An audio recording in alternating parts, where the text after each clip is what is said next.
السلام عليكم ورحمة الله وبركاته.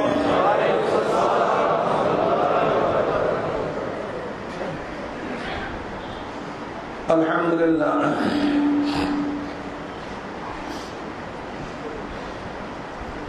الحمد لله نستعين ونستغفر ونعوذ بالله من شرور أنفسنا من يهد الله فلا مضل له ومن يضلله فلا هادي له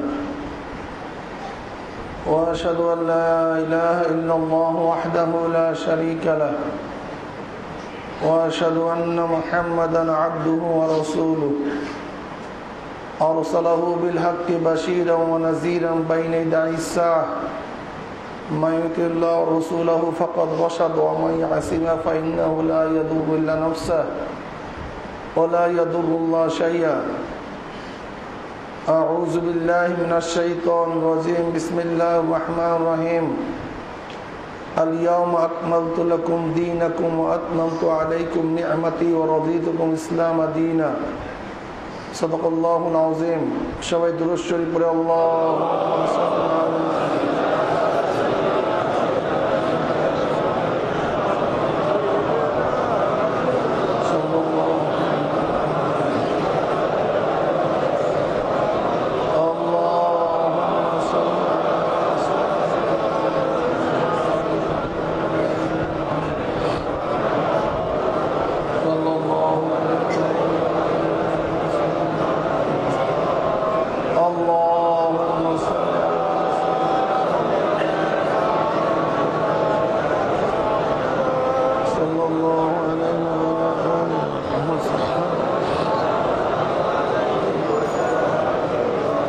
আল্লাহ পাকের শুকর। মওলাই কারীম দয়া করে মায়া করে হায়াতে রেখে শরীর সুস্থ রেখে রমজানের রোজা আদায়ের তৌফিক দান করছেন। শুকরিয়া দান সবাই বলে আলহামদুলিল্লাহ। শুকরিয়া যে মওলাই কারীম সুন্দর এক পরিবেশে রোজা রাখার তৌফিক দান করছেন। অনেকে হয়তো আবার রোজা রাখতেছে, পরিবেশ নাই, ইচ্ছা থাকলেও গুনার থেকে ফিরতে পারে না, চারদিকে শুধু গুনাহ। মওলাই কারীম আপনাকে আমাকে দয়া করে মায়া করে সুন্দর এক পরিবেশ যেখানে রোজা রাখার মতো, তাকওয়া অর্জন করার মতো, ওই সমস্ত জায়গায় ইচ্ছা করলেও গুনার থেকে ফেরা যায় না। আর এমন এক জায়গায় আমরা আছি, ইচ্ছা করলেও হঠাৎ কোনো গুনাহ করা যায় না। আল্লাহ পাক রব্বুল আলামিন সুন্দর এক পরিবেশে থেকে রমজানের রোজা আদায়ের তৌফিক দান করছেন। এই জন্য আবারও শুকরিয়া আদায় করতেছি আলহামদুলিল্লাহ। আবার তরবিয়াতে আসার পরেও কিছু লোক তো আছে, সে আগের অভ্যাসের মতোই আছে, ওই ঘোরাফেরা, বেহুদা গল্প গুজব, হাবি যাবি। ভাই, এখানে আপনাকে কে বিচার করবে বলেন? এখানে আপনার ইচ্ছা অনুযায়ী কাজ করতে হবে, কে বিচার করবে? এখানে আপনাকে বিচার করার মতো কেউ নাই। আমরা একটু সামান্য ধমকি দেই, তা তো সবসময় দিতেও পারি না। এখানে ইচ্ছা করিয়েই কামাই করতে হবে। আমার খেয়াল রাখতে হবে আমার সময়টা বেহুদা না যায়, এই খেয়ালটা আমাকেই রাখতে হবে। যারা কোরআন তেলাওয়াত করতে পারি না, আমি চিন্তা করব ভালো এক মৌকা, বাড়ির থেকেও আসছি, ঝামেলাও নাই, আমি কোরআন শরীফটাকে শুদ্ধ করে নেব। এখানে অনেকেই আছি যাদের অনেক সূরাও মুখস্থ নাই, 2-4টা সূরাও মুখস্থ নাই, ভালো এক মৌকা পাইছি। এখানে অনেক আলেম ওলামা কারি সাহেবরা আছেন, আমি টার্গেট নেব, চিন্তা করব কমপক্ষে 4টা সূরা এই কয়দিনে আমি ভালো মতো ইয়াদ করবো, সহি শুদ্ধ করবো। এরকম টার্গেট থাকা চাই ভাই, প্রত্যেকটা মানুষের একটা টার্গেট থাকা চাই, একটা দৃঢ় প্রত্যয় গ্রহণ করতে হয়, আমি এই কাজটা করব। এরকম যে ব্যক্তি করতে পারে সেই তো কিছু হাসিল করতে পারে, অর্জন করতে পারে। আপনি টার্গেটই না, আপনি যদি টার্গেট নেন, লা ইলাহা ইল্লাল্লাহ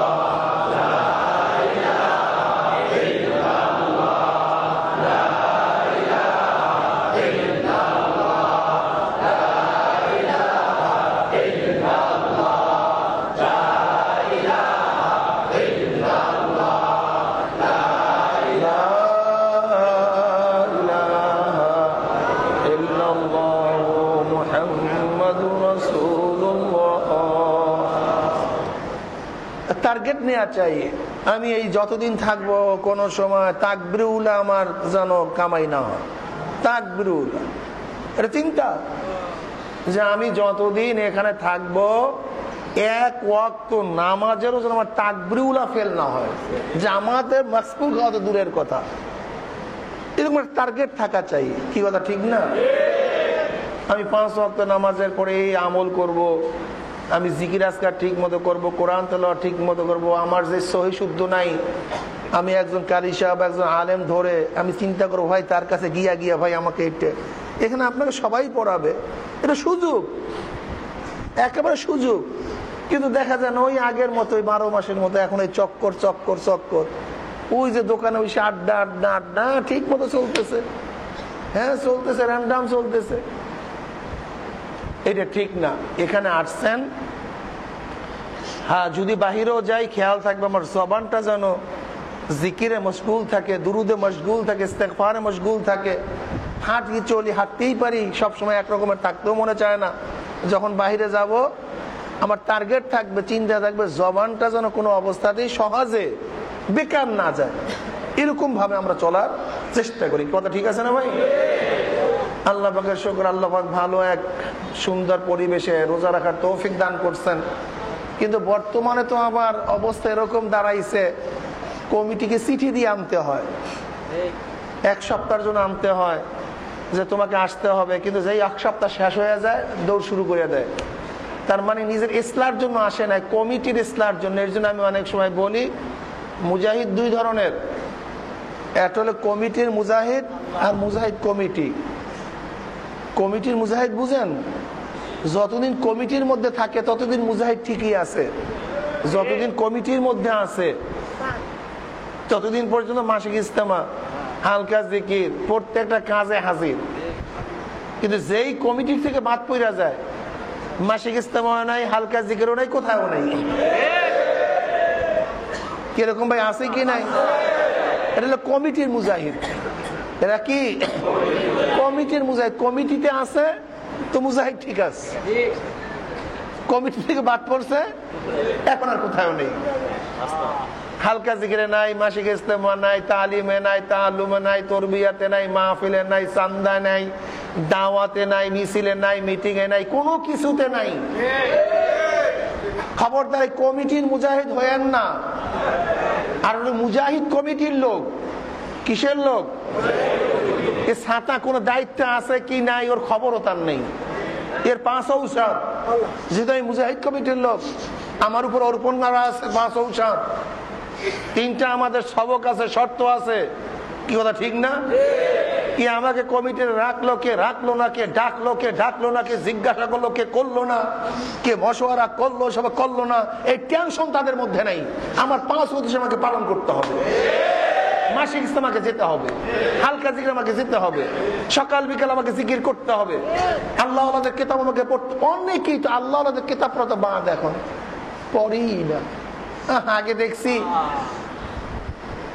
আমাদের এখানে যারা ঠিক মতো তরিকা পালন করতো, আমি দেখছি ওই একজনে ওই কিতাব পড়তো, মাওয়াইজে কারিমা, দাদাজানের কিতাব, তার পাশে বসে সমস্তরা শুনতো আর কামতো।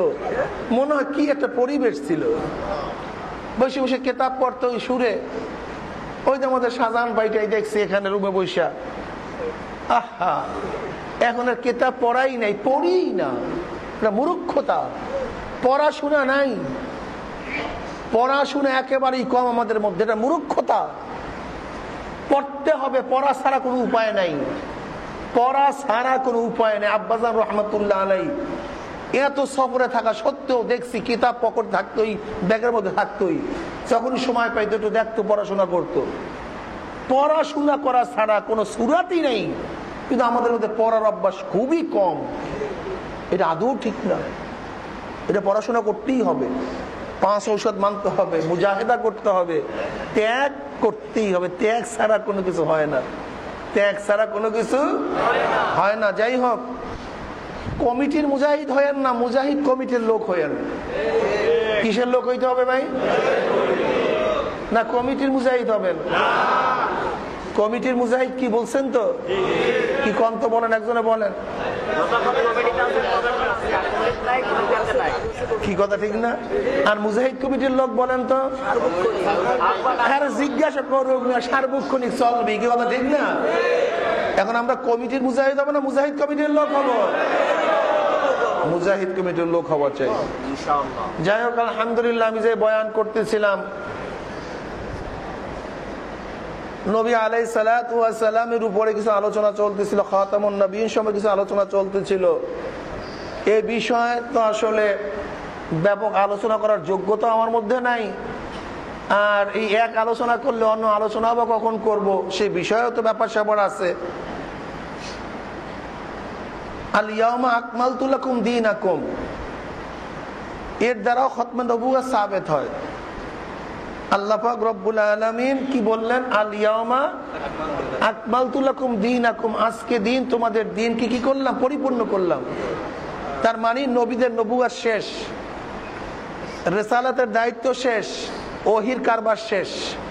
কি কথা ঠিক না? ওহি যদি নতুন ভাবে আসে তো আবার নতুন দিন হবে, নবী যদি নতুন ভাবে আসে তো নতুন শরিয়ত তার উপরে আসবে। কি কথা ঠিক না?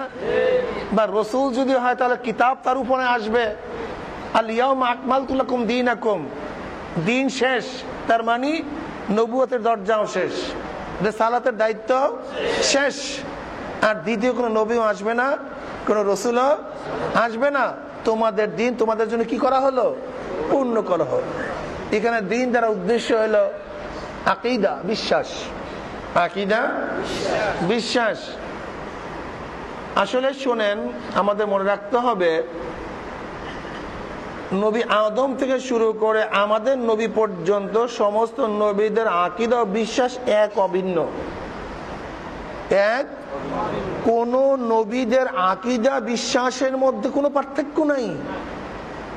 নবী আদম থেকে শুরু করে আমাদের নবী পর্যন্ত সমস্ত নবীদের বিশ্বাস আল্লাহ এক, অদ্বিতীয়। লাম ইয়ালিদ ওয়া লাম ইউলাদ, আল্লাহুস সামাদ, জান্নাত জাহান্নাম, ফেরেশতা, এই ব্যাপারে সমস্ত নবীদের আকীদা বিশ্বাস এক, এর মধ্যে কারোর কোনো পার্থক্য ছিল না। নবী আদম থেকে শুরু করে আমাদের নবী পর্যন্ত 1,24,000 পয়গম্বর, তার মধ্যে 315 জন রসুল, 315 জন রসুল। মিশকাত শরীফের এক রাওয়ায়াতের মধ্যে আসছে 1,24,000 পয়গম্বর। বদুল খালক, বাবু বদুল খালকের মধ্যে হাদিস আসছে, কিন্তু এই হাদিস ততটুক মজবুত না। এর জন্য নিশ্চিতভাবে বলা যায় না আসলে দুনিয়াতে কত নবী রসুল আসছে, ইয়াকিনান বলা যায় না, এটা আমার জানার দরকার নেই, এটা আমাদের জানারও খুব প্রয়োজন নাই। 1 লক্ষ বা 2,24,000 পয়গাম্বর দুনিয়াতে আসছে, এর মধ্যে সবাই রসুল না, রসুলের সংখ্যা 315 জন। কিন্তু নবী হোক রসুল হোক, সমস্ত নবী এবং রসুলদের আকীদা বিশ্বাস এক। বিশ্বাস এবং আকীদার মধ্যে কোনো কি নাই? পার্থক্য নাই। কিন্তু সমস্ত নবীদের শরিয়াত এক না, শরিয়াত। যেমন নবী আদম থেকে নবী নূহ পর্যন্ত শরিয়াত ছিল নবী আদমের। নবী নূহ আসিয়া আগেকার সমস্ত শরিয়াত মানসুখ করিয়া দিছে, রহিত করছে, চলবে শুধু নূহ আলাইহিস সালাতু ওয়াস শরিয়াত। নবী নূহ আলাইহিস সালাতু ওয়াস সালাম থেকে শুরু করে নবী ইব্রাহিম পর্যন্ত শরিয়াত ছিল নবী নূর। নবী ইব্রাহিম আসিয়া নবী নূহ আলাইহিস সালাতু ওয়াস শরিয়াতকে বাদ দিয়া দিছে। নবী ইব্রাহিম থেকে শুরু করে শরিয়াত ছিল নবী মূসার। নবী মূসা আসিয়া নবী ইব্রাহিমের শরিয়াতকে মানসুখ করছে, বিলুপ্ত করছে। নবী মূসার থেকে শুরু করে নবী ঈসা পর্যন্ত শরিয়াত ছিল নবী মূসার। নবী ঈসা আসিয়া নবী মূসার শরিয়াতকে মানসুখ করছে। আর নবী ঈসার থেকে শুরু করে আমাদের নবী পর্যন্ত শরিয়াত ছিল নবী ঈসার।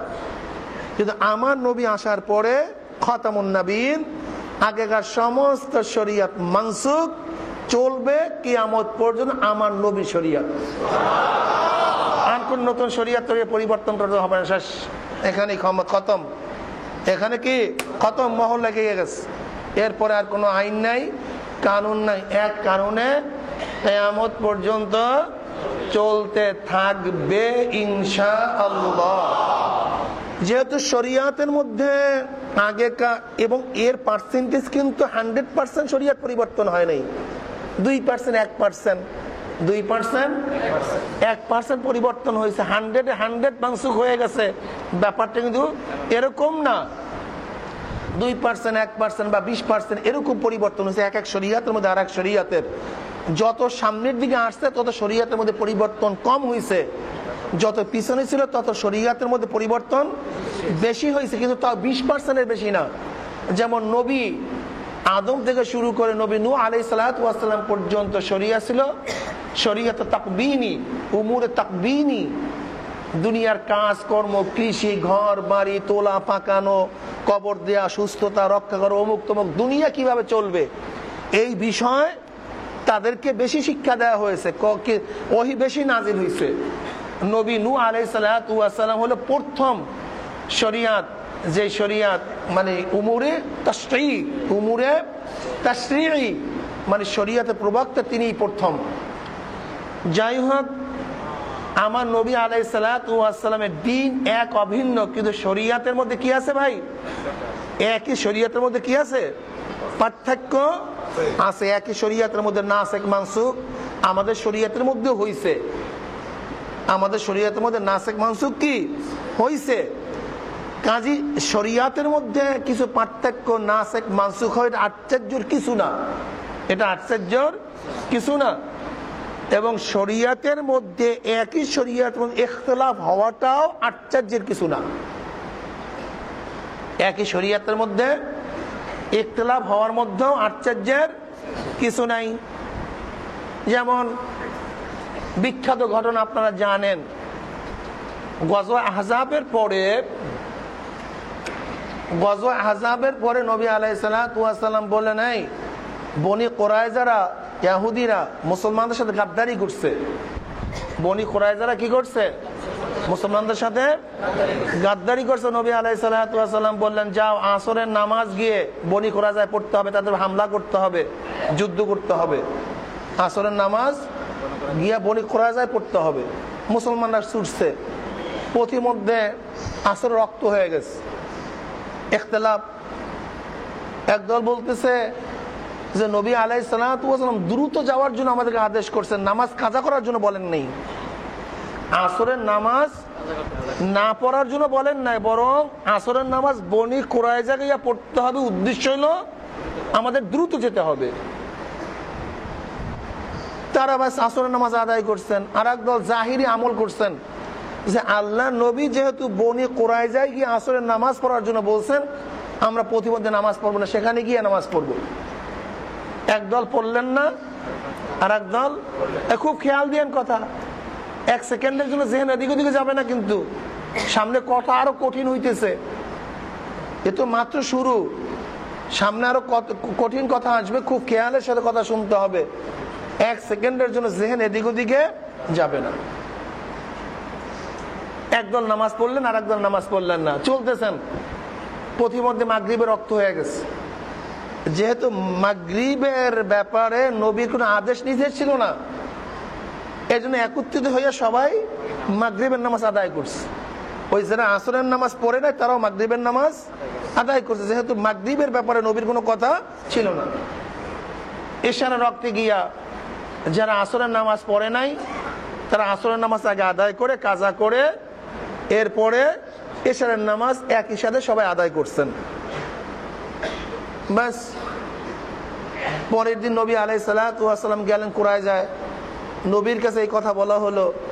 নবী আলাইহিস সালাতু চুপ থাকলেন, কাউকে কোনো কিছু বললেন না। তোমার নামাজ হয় না, তোমার নামাজ হয়েছে, এই বিষয়ে কাউকে কিছু বললেন না। তার মানে একই শরিয়াতের মধ্যে ইখতিলাফ ছিল কি ছিল না? কাজে ইখতিলাফ থাকাটা আশ্চর্যের কিছু না, কিন্তু সবচেয়ে বড় আশ্চর্য হলো আকীদার মধ্যে, আকীদার মধ্যে বিশ্বাসের মধ্যে যে ইখতিলাফ হয়, মতানৈক্য হয়, তার এইটা হলো ধ্বংসের কারণ। এইটা কিসের কারণ? এইটা হলো ধ্বংসের কারণ। নবী আলাইহিস সালাতু ওয়াস সালাম আবু হুরায়রা রাদিয়াল্লাহু তাআলা ফরমান, যে নবী আলাইহিস সালাতু ওয়াস সালাম আমাদের মধ্যে এমন এক সময় আসলেন যখন আমরা তাকদীরের বিষয় নিয়ে আলোচনা করতেছিলাম। কিসের বিষয়? নবী আলাইহিস সালাতু ওয়াস সালাম এই বিষয় সম্পর্কে আলোচনা করতে দেখে এমন ভাবে রাগ করলেন, মনে হয় যেন তার চেহারা লাল হয়ে গেছে, মনে হয় যে আঙ্গুর চিপে তার চেহারার মধ্যে লেপন করা হয়েছে। চেহারার মধ্যে এত রাগ এবং তার মধ্যে গর্মি চলে আসছে, মনে হয় ফেটে পড়বে তিনি, এবং বললেন, আমি কি তোমাদের কাছে এই জিনিস নিয়ে আসছি? এই বিষয় মতনৈক্য করার জন্য বলছি? বনি ইসরাইলের লোকগুলি এই বিষয় আলোচনা করতে গিয়েই ধ্বংস হয়ে গেছে, তাদের কোনো ঈমান এবং আকীদা বাকি রাখে নাই। কি কথা ঠিক না? সব ধ্বংস হয়ে গেছে। তোমরাও যদি এই বিষয়ে আলোচনা করতে চাও তাহলে তোমরাও ধ্বংস হয়ে যাবে, তোমরাও ঠিক থাকতে পারবে না। এখানে মনে রাখতে হবে, শরিয়াতের মধ্যে ইখতিলাফ এক জিনিস, কিন্তু আকীদা বা বিশ্বাসের মধ্যে ইখতিলাফ ভিন্ন জিনিস। এই আকীদা ও বিশ্বাসের মধ্যে যদি কমতি আসে, ইখতিলাফ চলে আসে, তাহলে সেই জাতি আর বাকি থাকবে না, চলে যাবে। যেহেতু আগেকার নবীর উম্মতদের মধ্যে যখন অন্ধকার ছেয়ে যাইত, অন্য নবীদের আল্লাহ পাক রব্বুল আলো দান করতেন। এখন আমার নবীর পরে আর নবী আসবে না, আল্লাহ না করুক, যদি আমাদের মধ্যে আকীদার মধ্যে পরিপূর্ণ গুমরাহি চলে আসবে, তাহলে গোটা দুনিয়া কিয়ামত হয়ে যাবে। এই দুনিয়া আর অস্তিত্ব ঠিক থাকবে না।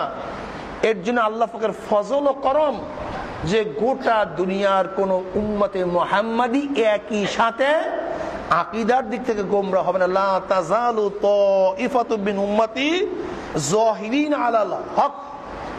আল্লাহ পাক রব্বুল আলামিন এক দল তার উম্মতদেরকে কিয়ামত পর্যন্ত হকের উপরে বিজয় রাখবেন। কিয়ামত পর্যন্ত হকের উপরে একদল থাকবে, সমস্ত নবীর উম্মত একই সাথে গোমরাহ হবে না। আমি কথাটা বুঝাতে পারছি? একই সাথে আমার নবীর উম্মত সব একসাথে কি হবে না? বদ আকীদা পোষণকারী হবে না। কিন্তু হ্যাঁ, উম্মতের মধ্যে কেউ যে বদ আকীদা পোষণকারী হবে না, ব্যাপারটা কিন্তু তা না। কাজে আকীদার মধ্যে ইখতিলাফ হওয়া খুবই মারাত্মক, খুবই খতরনাক। আগেকার সাহাবায়ে কেরাম রিদওয়ানুল্লাহি তাআলা আলাইহিম আজমাইনদের জমানায় মুসলমানদের মধ্যে কোনো তাফরিকাত ছিল না, ভাগ ছিল না, সব এক অভিন্ন ছিল, এক অভিন্ন ছিল। কিন্তু প্রথম তাফরিকাত, প্রথম ভাগ শুরু হয় তাবিঈনদের জমানায়। কিসের জমানায়? কারণটা কি? কারণ নবী আলাইহিস সালাতু ওয়াস সালামের ওই বিখ্যাত সাইয়াতি আলা উম্মতি, এখানে সাইয়াতি মানে অচিরি, সিন, এই তো অচিরি, তার মানে ইঙ্গিত ছিল একেবারে নিকটবর্তী। আর আমার নবী আলাইহিস সালাতু জমানাটা দৈর্ঘ্য এবং প্রস্তুত দিক থেকে মিলে গেছে, অনেকটা কি হয়ে গেছে? মিলে গেছে। কারণ নবী আলাইহিস সালাতু কি বললেন? খায়রুল কুরুনি করনি সুম্মাল্লাযিনা ইয়ালুনাহুম সুম্মাল্লাযিনা ইয়ালুনাহুম, সবচেয়ে উত্তম জামান আমার, তারপরে তাবিঈনদের, তারপর তাবিঈনদের। চতুর্থ জমানা সম্পর্কে আল্লাহ নবীর কোনো ইঙ্গিত ছিল না, ভবিষ্যৎবাণী ছিল না। ছিল তিন জমানা সম্পর্কে। কয় জমানা? সাহাবী, তাবিঈন, তাবিঈন। আর আপনারা জানেন সাহাবী বলা হয় যারা ঈমানের সাথে আমার নবীকে দেখছে, ঈমানের সাথে দুনিয়া থেকে বিদায় হয়ে গেছে। তাবিঈন বলা হয় যারা সাহাবাদেরকে ঈমানের সাথে দেখছে, ঈমানের সাথে বিদায় হয়ে গেছে। তাবিঈন বলা হয় যারা তাবিঈনদেরকে ঈমানের সাথে দেখছে, ঈমানের সাথে বিদায় হয়ে গেছে, তাদেরকে তাবিঈন বলা হয়। এই তিন জমানা সম্পর্কে নবীর ভবিষ্যৎবাণী ছিল, কিন্তু চতুর্থ জমানা সম্পর্কে নবীর কোনো ভবিষ্যৎবাণী ছিল না। কিন্তু অবস্থাটা এরকম দাঁড়াইলো, আমরা তো মনে করি কি সাহাবাদের জমানা কি? সাহাবাদের জমানা যারা নবীকে দেখছে ওই অবস্থায় ইন্তেকাল করছে। এই জমানা যখন শেষ হয়ে যাবে তখন তাবিঈদের জমানা শুরু হবে। আবার তাবিঈনদের জমানা যখন শেষ হয়ে যাবে তখন তাবিঈনদের জমানা, এইটা আমরা বুঝি না। অথচ নবীর জমানাই, একই নবীর জমানাই সাহাবিও ছিল, তাবিও ছিল, তাবে তাবিন ছিল, এবং ওই চতুর্থ শ্রেণীর লোকও ছিল একই জমানায়। কারণ আমি আগেই বলছি সাহাবি কাকে বলা হয়, তাবিন কাকে বলা হয়, তাবে তাবিন বলা হয়। আমার নবীর জমানায় আমার নবীকে দেখা এটা হলো কপালের ব্যাপার, সৌভাগ্যের ব্যাপার। এমনকি আপনারা জানেন মাশহুর মারুফ অলি, যার অলিউত্তর খেতাব এবং স্বীকৃতি আমার নবী পর্যন্ত দিচ্ছেন, ইয়ামের ওয়াইসকুরনি, এমনকি নবী আলাইহিস সালাম, তো মুসলিম শরীফের হাদিস, নবী আলাইহিস সালাম তো ওমর ইবনে খাত্তাবকে বলতেছেন, ওমর যদি ওয়াইসকুরনির সাথে তোমার সাক্ষাৎ হয় তাহলে তোমার মাফির জন্য তার থেকে দোয়া নিয়ে নিও, দোয়া করায়া নিও তোমার মাফির জন্য। অথচ এত বড় ওলি হওয়া সত্ত্বেও আমার নবীকে দেখার সৌভাগ্য তার হয় নাই, নবীকে দেখার সৌভাগ্য তার হয় নাই। আমার নবীকে দেখা এটা সৌভাগ্য, এটা আল্লাহ পাকের রহম বা ফজল, সেটা ভিন্ন কথা।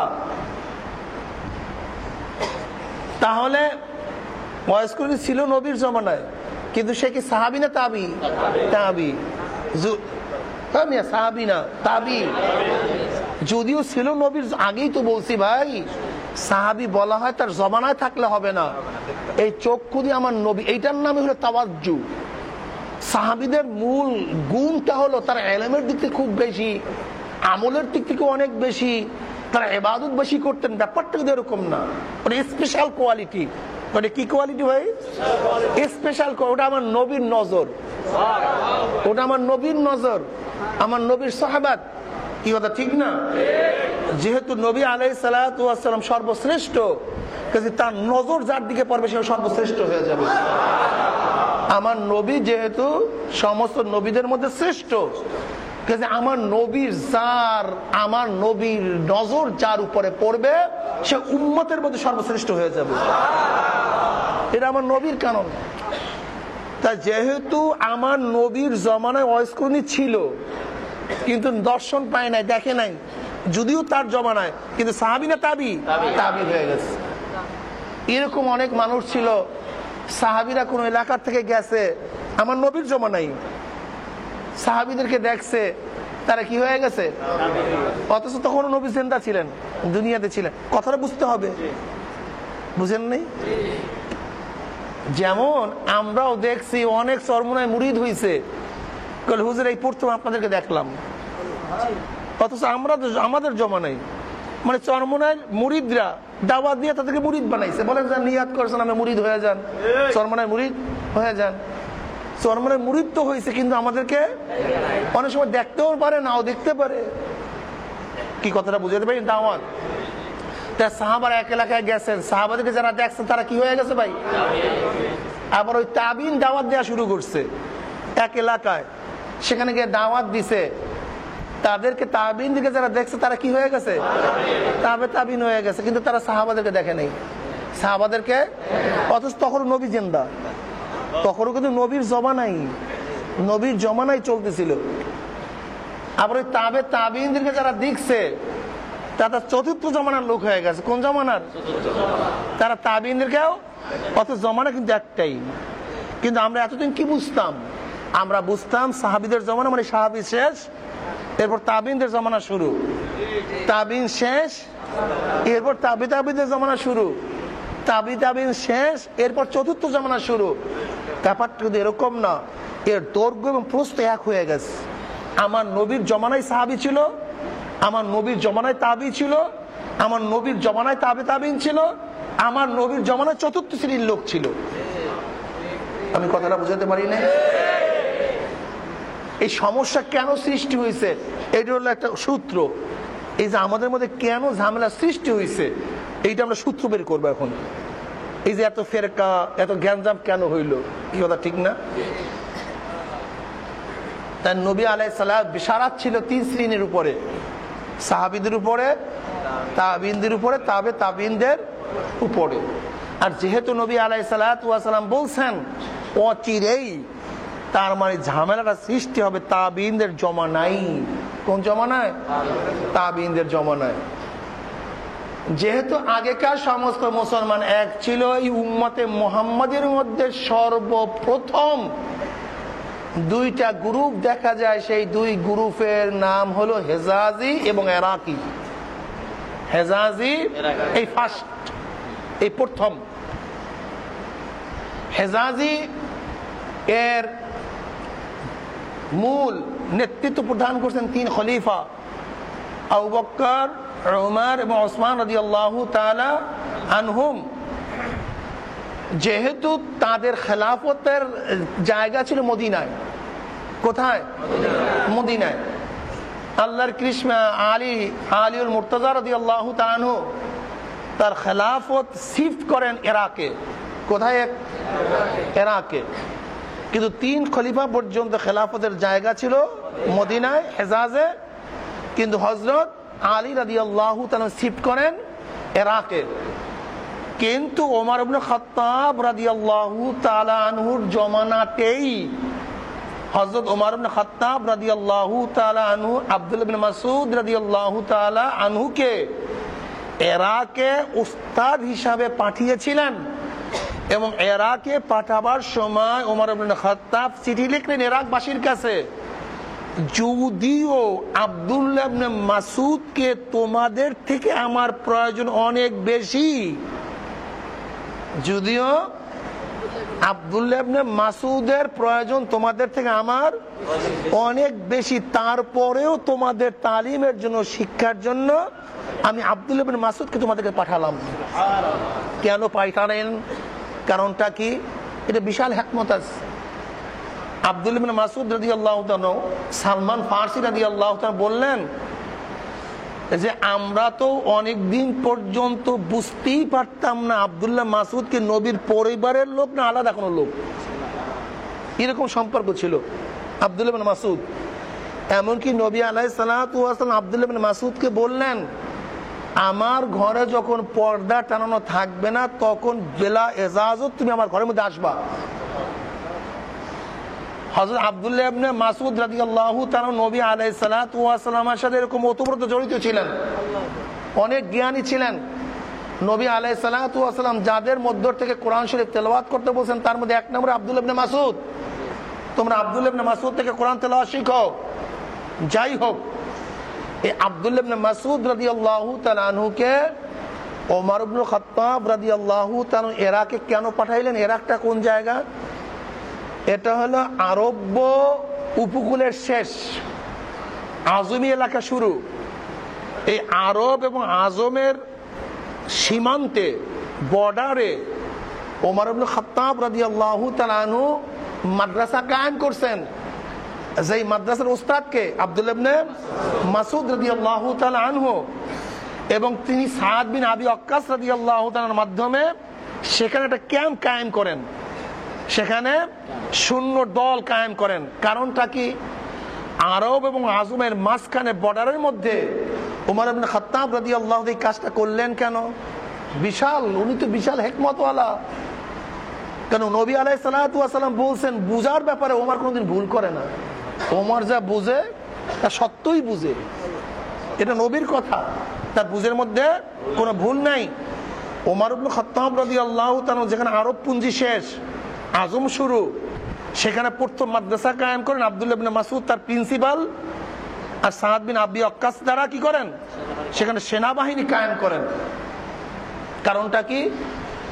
যেহেতু কোরআন নাজেল হয়েছে আরবে, শিক্ষা দিতে হবে আজমের মধ্যেও। এর জন্য এমন মৌকার মধ্যে এক মাদ্রাসা কায়েম করেন যেখানে আরব এবং আজম উভয় লোক শিক্ষা গ্রহণ করিয়া গোটা দুনিয়ার মধ্যে ইলম ছড়াইয়া দিতে পারে। এবং এমন এক জায়গায় সেনাদল কায়েম করছেন যেখানে আজম থেকে কেউ ইচ্ছা করলেই আরবের আক্রমণ করতে না পারে।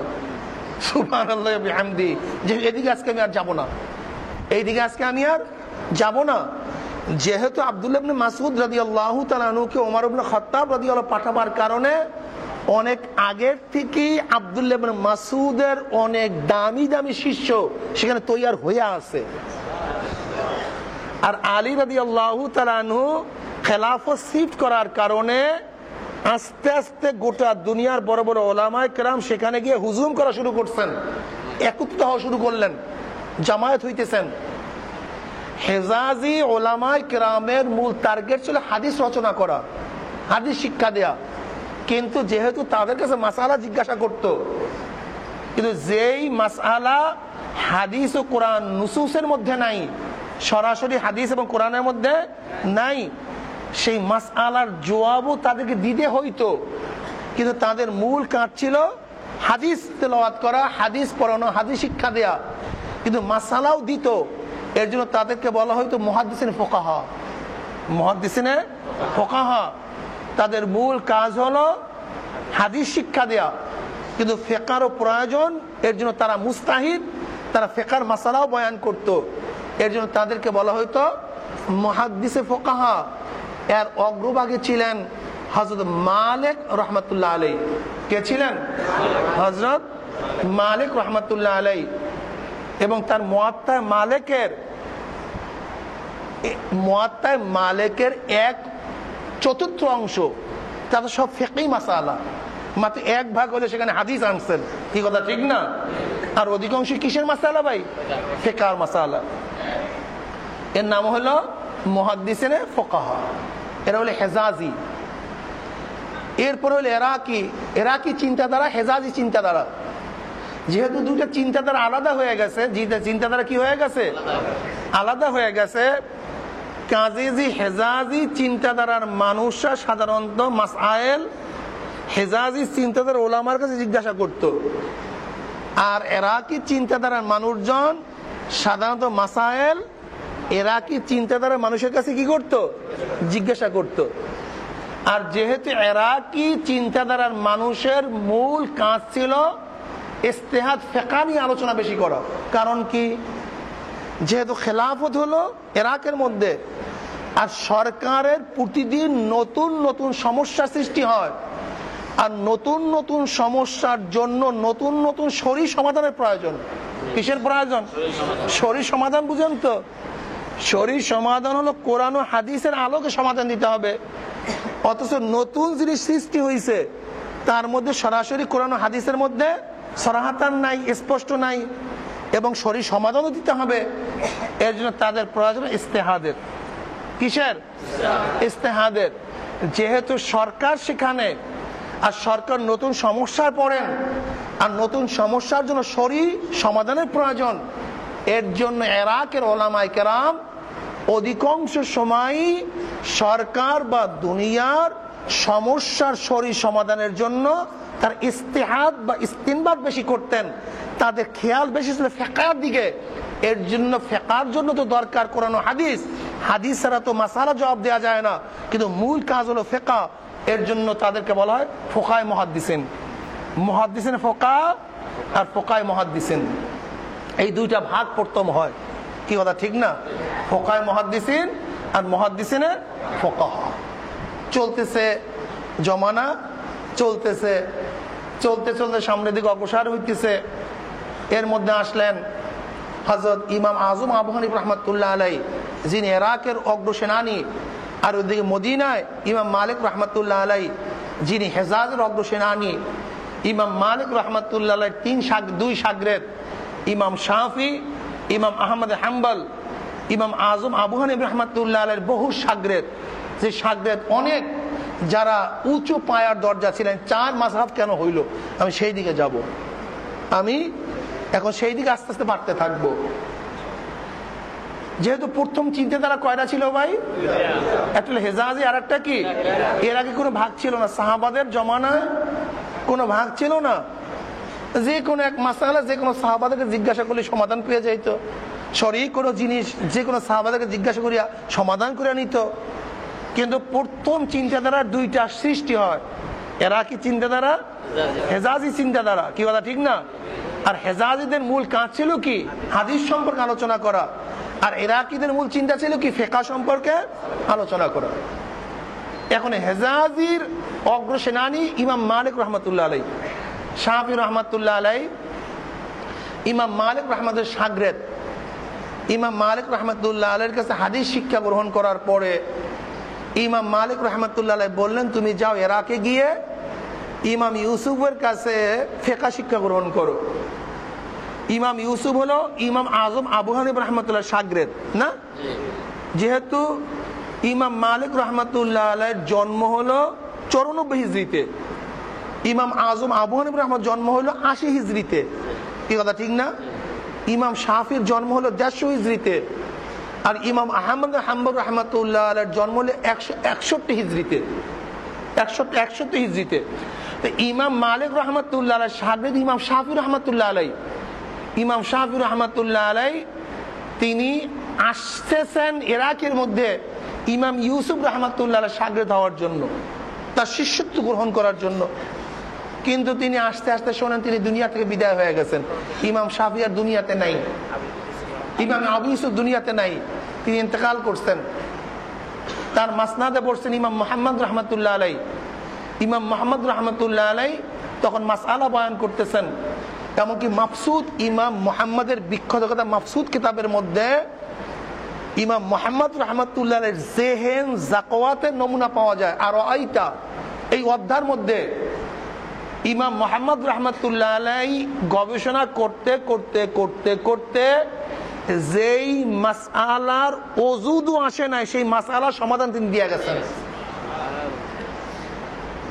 ইমাম মুহাম্মদ রহমাতুল্লাহ শিষ্যত্ব গ্রহণ করলেন, ছাত্র হলেন। ইমাম মুহাম্মদ রহমাতুল্লাহ পড়াশোনা করতেছেন। যখন ইমাম শাফি রহমাতুল্লাহ আলাইহি ইমাম মুহাম্মদ রহমাতুল্লাহ আলাইহি থেকে বিদায় হন, তখন তিনি বলেন হামালতু আন মুহাম্মাদিন বিকরু বাঈরান, আমি ইমাম মুহাম্মদ থেকে এক উট বোঝা পরিমাণ ইলম অর্জন করছি। এক উট বহন করতে পারে 6 মণ। কয় মণ? যেহেতু ইমাম মুহাম্মদ রহমাতুল্লাহ আলাইহির সামনে ইমাম শাফি যে কিতাব লিখছেন সেই কিতাবের ওজন হলো 6 মণ। কয় মণ? তার মানে সেই জমানায় কিতাব কাগজ এত পাতলা ছিল না, মোটা গাছ, ছাল, বাকল, চামড়া, হাড্ডির উপরে লিখতো। কাজী তার ওজন হয়ে গেছে 6 মণ।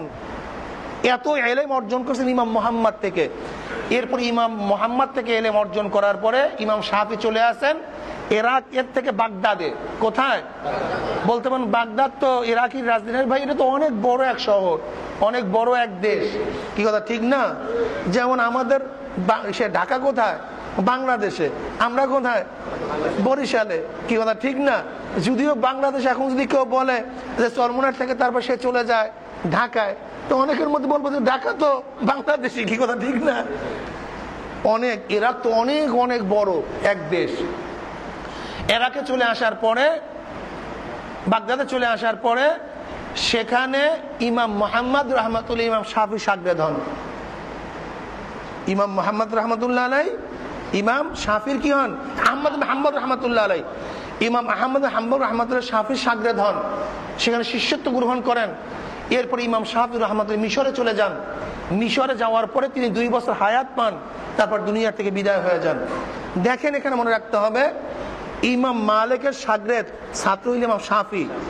ইমাম শাফির শাগরেদ কে? ইমাম আহমদ বিন হাম্বল। ইমাম মালিক, ইমাম শাফি, ইমাম আহমদ বিন হাম্বল। দেখেন মালিকের সাথে কিছু ইখতিলাফ করার কারণে ইমাম শাফি ভিন্ন মাযহাব করলেন। আবার ইমাম আহমদ বিন হাম্বল শাফির সাথে ইখতিলাফ করার কারণে ভিন্ন মাযহাব করলেন।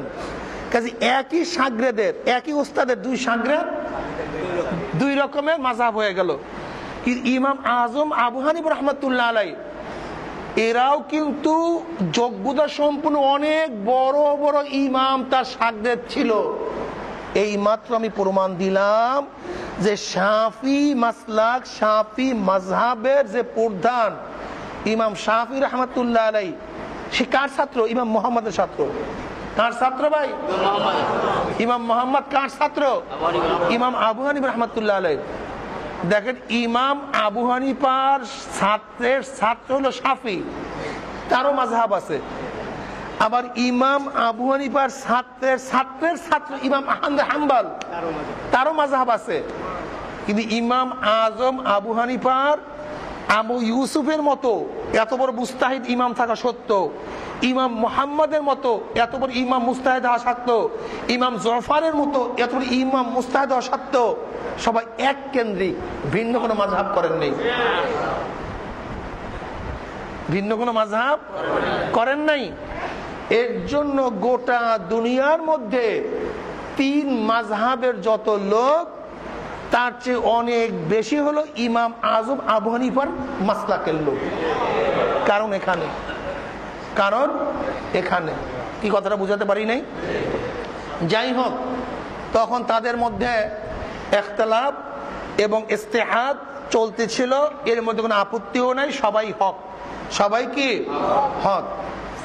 কিন্তু এই তাবিদের জমানায় প্রথম যেই ফেরকা শুরু হয়, বাতিল, আহলে বাতিল এবং গোমরাহ ফেরকা, যারা আকীদার মধ্যে ইখতিলাফ করছে, আকীদার মধ্যে মতনৈক্য শুরু করছে, এই প্রথম ফেরকা তৈরি হয় তাবিদের জমানায় 4টা। কয়টা ভাই? মুতাজিলা, খারিজি এবং সেখানে তৈরি হয় মুরজিয়া। কি তৈরি হয়? মুরজিয়া, খারিজি, মুতাজিলা, শিয়া, এই 4টা ফেরকা। কয়টা ফেরকা ভাই? শিয়া, যারা হযরত আলী রাদিয়াল্লাহু তাআলা অধিক মুহাব্বতে শেষ হয়ে গেছে, ধ্বংস হয়ে গেছে, এবং তাদের আকীদা হযরত আলী রাদিয়াল্লাহু হুলুল আসমানের মধ্যে আছে, তার সত্তা এখন মেঘের মধ্যে ভাসতেছে। শেষ জমানায় আলী দুনিয়াতে আসবে, এবং আলী রাদিয়াল্লাহু তাআলা অধিক মুহাব্বতে হযরত আবু বকর, ওমর এবং ওসমানকে তারা মনে করে তাদের খেলাফত সব হলো কসবি এবং গজবি, তারা গজব করছে, তারা হলো এটা দখল করছে, এটা এমনিতে আসে নাই, বরং খেলাফতের হকদারকে আলী রাদিয়াল্লাহু তাআলা আনহু। এই বিশ্বাসের কারণে তারা ধ্বংস হয়ে গেছে।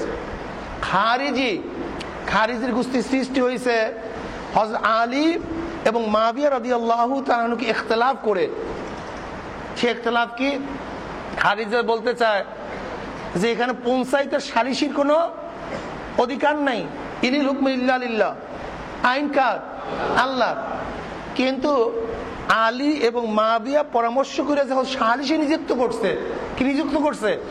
কাজে তারা কোরআনকে অস্বীকার করে, তারা কাফের হয়ে গেছে। তারা কি হয়ে গেছে? কাফের হয়ে গেছে। খারিজিদের ফতোয়া, ইনিল হুকমু ইল্লা লিল্লাহ, কাজে এখানে পঞ্চায়েতে কোনো সুযোগ নাই, পঞ্চায়েত বা সালিসির কোনো সুযোগ নাই। যেহেতু মুআবিয়া এবং আলী রাদিয়াল্লাহু তাআলা আনহুমা পঞ্চায়েত বা সালিস নিযুক্ত করছে, কাজে তারা কি হয়ে গেছে? কাফের হয়ে গেছে। অথচ ইনিল হুকমু ইল্লা লিল্লাহ আয়াত নাযিল হয়েছে কার উপরে? জনাব মুহাম্মদ রাসূলুল্লাহ সাল্লাল্লাহু আলাইহি ওয়াসাল্লামের উপরে। অথচ নবী আলাইহিস সালাতু ওয়াস সালাম বনি কুরাইজার সালিস নিযুক্ত সাদ বিন মুআজ রাদিয়াল্লাহু করছেন না? সাদ বিন মুআজ রাদিয়াল্লাহু তাআলা আনহুকে তিনি সালিস নিযুক্ত করছেন না? তাই নবী আলাইহিস সালাতু ওয়াস সালামের উপরে যে আয়াত নাযিল হয়েছে, সেই তো বনি কুরাইজার বিচারের জন্য সাদ বিন মুআজ রাদিয়াল্লাহু তাআলা আনহুকে সালিসি নিযুক্ত করছেন। তাই যদি আলী এবং মুআবিয়া রাদিয়াল্লাহু তাআলা আনহু সালিসি নিযুক্ত করার কারণে কাফের হয়, তা নবী আলাইহিস সালামের অবস্থা কি হয়? নাউযুবিল্লাহি মিন যালিক। এরা খারিজি হয়ে গেছে, গোমরাহ হয়ে গেছে। শিয়া গেল, খারিজি গেল, আর একটা হলো মুরজিয়া। মুরজিয়ার গোষ্ঠী হলো তারা আমলকে এত দুর্বল বানায় দিছে, তারা বলে যে ঈমান থাকাকালীন মুরতাকিবে কবিরা সে জাহান্নামী হবে না, কোনো ক্ষতি করবে না। ঈমান যদি কাউর থাকে, কবিরা গুনাহ থাকে, কোনো কি করবে না? ক্ষতি করবে না। এই মুরজিয়ারা একটা আমলকে ধ্বংস করে ফেলাইছে, আমলের কোনো গুরুত্ব তারা দেয়ই নাই, আমলের গুরুত্বকে হীন করে ফেলছে। আর মুতাজিলিরা হলো, এদের মূল বিশ্বাস হলো, এদের মূল কাজ হলো আকলকে নকলের উপর প্রাধান্য দেওয়া। আকলকে শোনেন, খুব খেয়াল দেন। ঘুমাইছেন নাকি আবার আপনারা? কি ঘুমাইছেন? ঘুমাইছেন না তো? খারাপ লাগতেছে আমি বুঝতেছি, সবার তো ভালো লাগার প্রশ্নই নেই, কেউ তো ভালো লাগতেছে নিশ্চিত বাদে, কথা ঠিক না? কি খারাপ লাগে না তো? আলহামদুলিল্লাহ ভাই, এগুলি জানার দরকার আছে। এগুলি আপনাদের জেহেনের মধ্যে হয়তো মুখস্থ থাকবে না বা ইয়াদও রাখতে পারবেন না, ইয়াদ রাখা সবার জন্য জরুরিও না, কিন্তু কমপক্ষে আমি যে হক এতটুকু থাকলে যথেষ্ট। আমার এই বয়ানের উদ্দেশ্য আপনাদেরকে সব মুখস্থ করানো না, আর সব মুখস্থ পারবেনও না, কিন্তু কমপক্ষে বয়ানের মধ্যে আমার আকীদা পয়দা হবে আমি হকের উপরে আছি, এতটুকু যথেষ্ট। যেন কোনো অবস্থায় কোনো শয়তান আপনাকে রশি দিয়ে টান দিয়েই গোমরাহ না করিয়া ফেলাইতে পারে। এর জন্য আমি এত কষ্ট করতেছি। এই রোজা রাখিয়া এই বিষয়গুলি এই 1-1.5 ঘন্টা চিল্লানো তো বুঝেন কি কষ্টের কষ্ট। কিন্তু আমার উদ্দেশ্য হলো এই, কমপক্ষে আমাদের মানুষের মধ্যে আকীদা বা বিশ্বাসটা জন্ম হোক, এতটুকুই যথেষ্ট আমার বয়ানের। আর একটা লফজ মুখস্থ না থাকলেও কোনো অসুবিধা নেই, শুধু কি আমি হকের উপরে আছি। এর জন্য এত গবেষণা, এত সাধনা, অন্য এর জন্য খেয়াল করতে হবে। বুঝেন তো এই বিষয়গুলি আপনাদের সামনে প্লেস করা, মুখস্থ করে জেহেনের মধ্যে রাইখে আবার ঢালা, আর আপনারা যদি একটু কষ্ট করে নাও শুনেন তাহলে তো ভেজাল হয়ে যাবে। কি কথা ঠিক? আলহামদুলিল্লাহ। মুতাজিলিদের মূল টার্গেট হলো নকলকে আকলকে নকলের উপর তারজিহ দেওয়া, তার মানে তাদের বুদ্ধিকে নসের শরীর উপরে প্রাধান্য দেওয়া। যেমন তাদের বুদ্ধিতে যা অনুকূল হবে দলিল সেটাকে গ্রহণ করবে, আর তাদের বুদ্ধি এবং বিবেক যেই দলিল পছন্দ হবে না সেটাকে প্রত্যাখ্যান করবে। আমি কথাটা বোঝাতে পারি নাই? যেমন উদাহরণ দিলে বুঝতে পারবেন। হাদিসের মধ্যে আসছে হজরে আসওয়াদ আল্লাহ পাকের ডাইন হাত। হজরে আসওয়াদ কি এটা পাথর আল্লাহ পাকের ডাইন হাত হয় কিভাবে? এটা আকলে তাসলিম করে, গ্রহণ করে, বাস অস্বীকার করছে হাদিস হাদিস না। মুতাজিলা ডাইরেক্ট কি বলছে? এটা হাদিস না, এটা মিথ্যা। মনে রাখতে হবে মুতাজিলিদের মূল অস্বীকার করার দুইটা সূরাত, দুইটা পদ্ধতি। কি পদ্ধতি? যদি কোনো হাদিস তাদের আকলের, তাদের জ্ঞানের বিরোধী হইতো, অমনি বলতো হাজা রাবি জয়ীফ, হাজা মাতরুক, এ রাবি ভালো না, এটা মাতরুক রাবি, এ মুনকার রাবি, এ রাবি তো ঠিক না, কাজে হাদিস সহিহ না। আর হাদিসকে দুর্বল করা তো খুবই সহজ। হাদিসকে দুর্বল করা কি? কেন? যেহেতু হাদিস তো রাবিদের মধ্যে আসছে, আর রাবিরা ছিল ফেরেশতা না মানুষ, আর মানুষ তো মানবীয় দুর্বলতা থেকে উঠছে না, মানুষ মানবীয় দুর্বলতা থেকে কিনা উঠছে না। যদি কোনো হাদিস তাদের মতের খেলাফ হইতো, অমনি বড় এক রাবির কান ধরে দেখাইতো, দেখো এই রাবি খারাপ, এই রাবি ঠিক না, এর জন্য এই হাদিস গলত, এই হাদিস মওযু, এই হাদিস জয়ীফ, কাজে হাদিসের উপর আমল করা যাবে না। এই ধারণার কারণে মুতাজিলিদের তানকিদ থেকে, তাদের সমালোচনার থেকে বড় কোন রাবি বাঁচতে পারে নাই। ছোট ছোট 2-1 রাবি যদিও বাঁচছে, কিন্তু বড় বড় কোন রাবি তাদের তানকিদ থেকে, সমালোচনা থেকে বাঁচতে পারে নাই।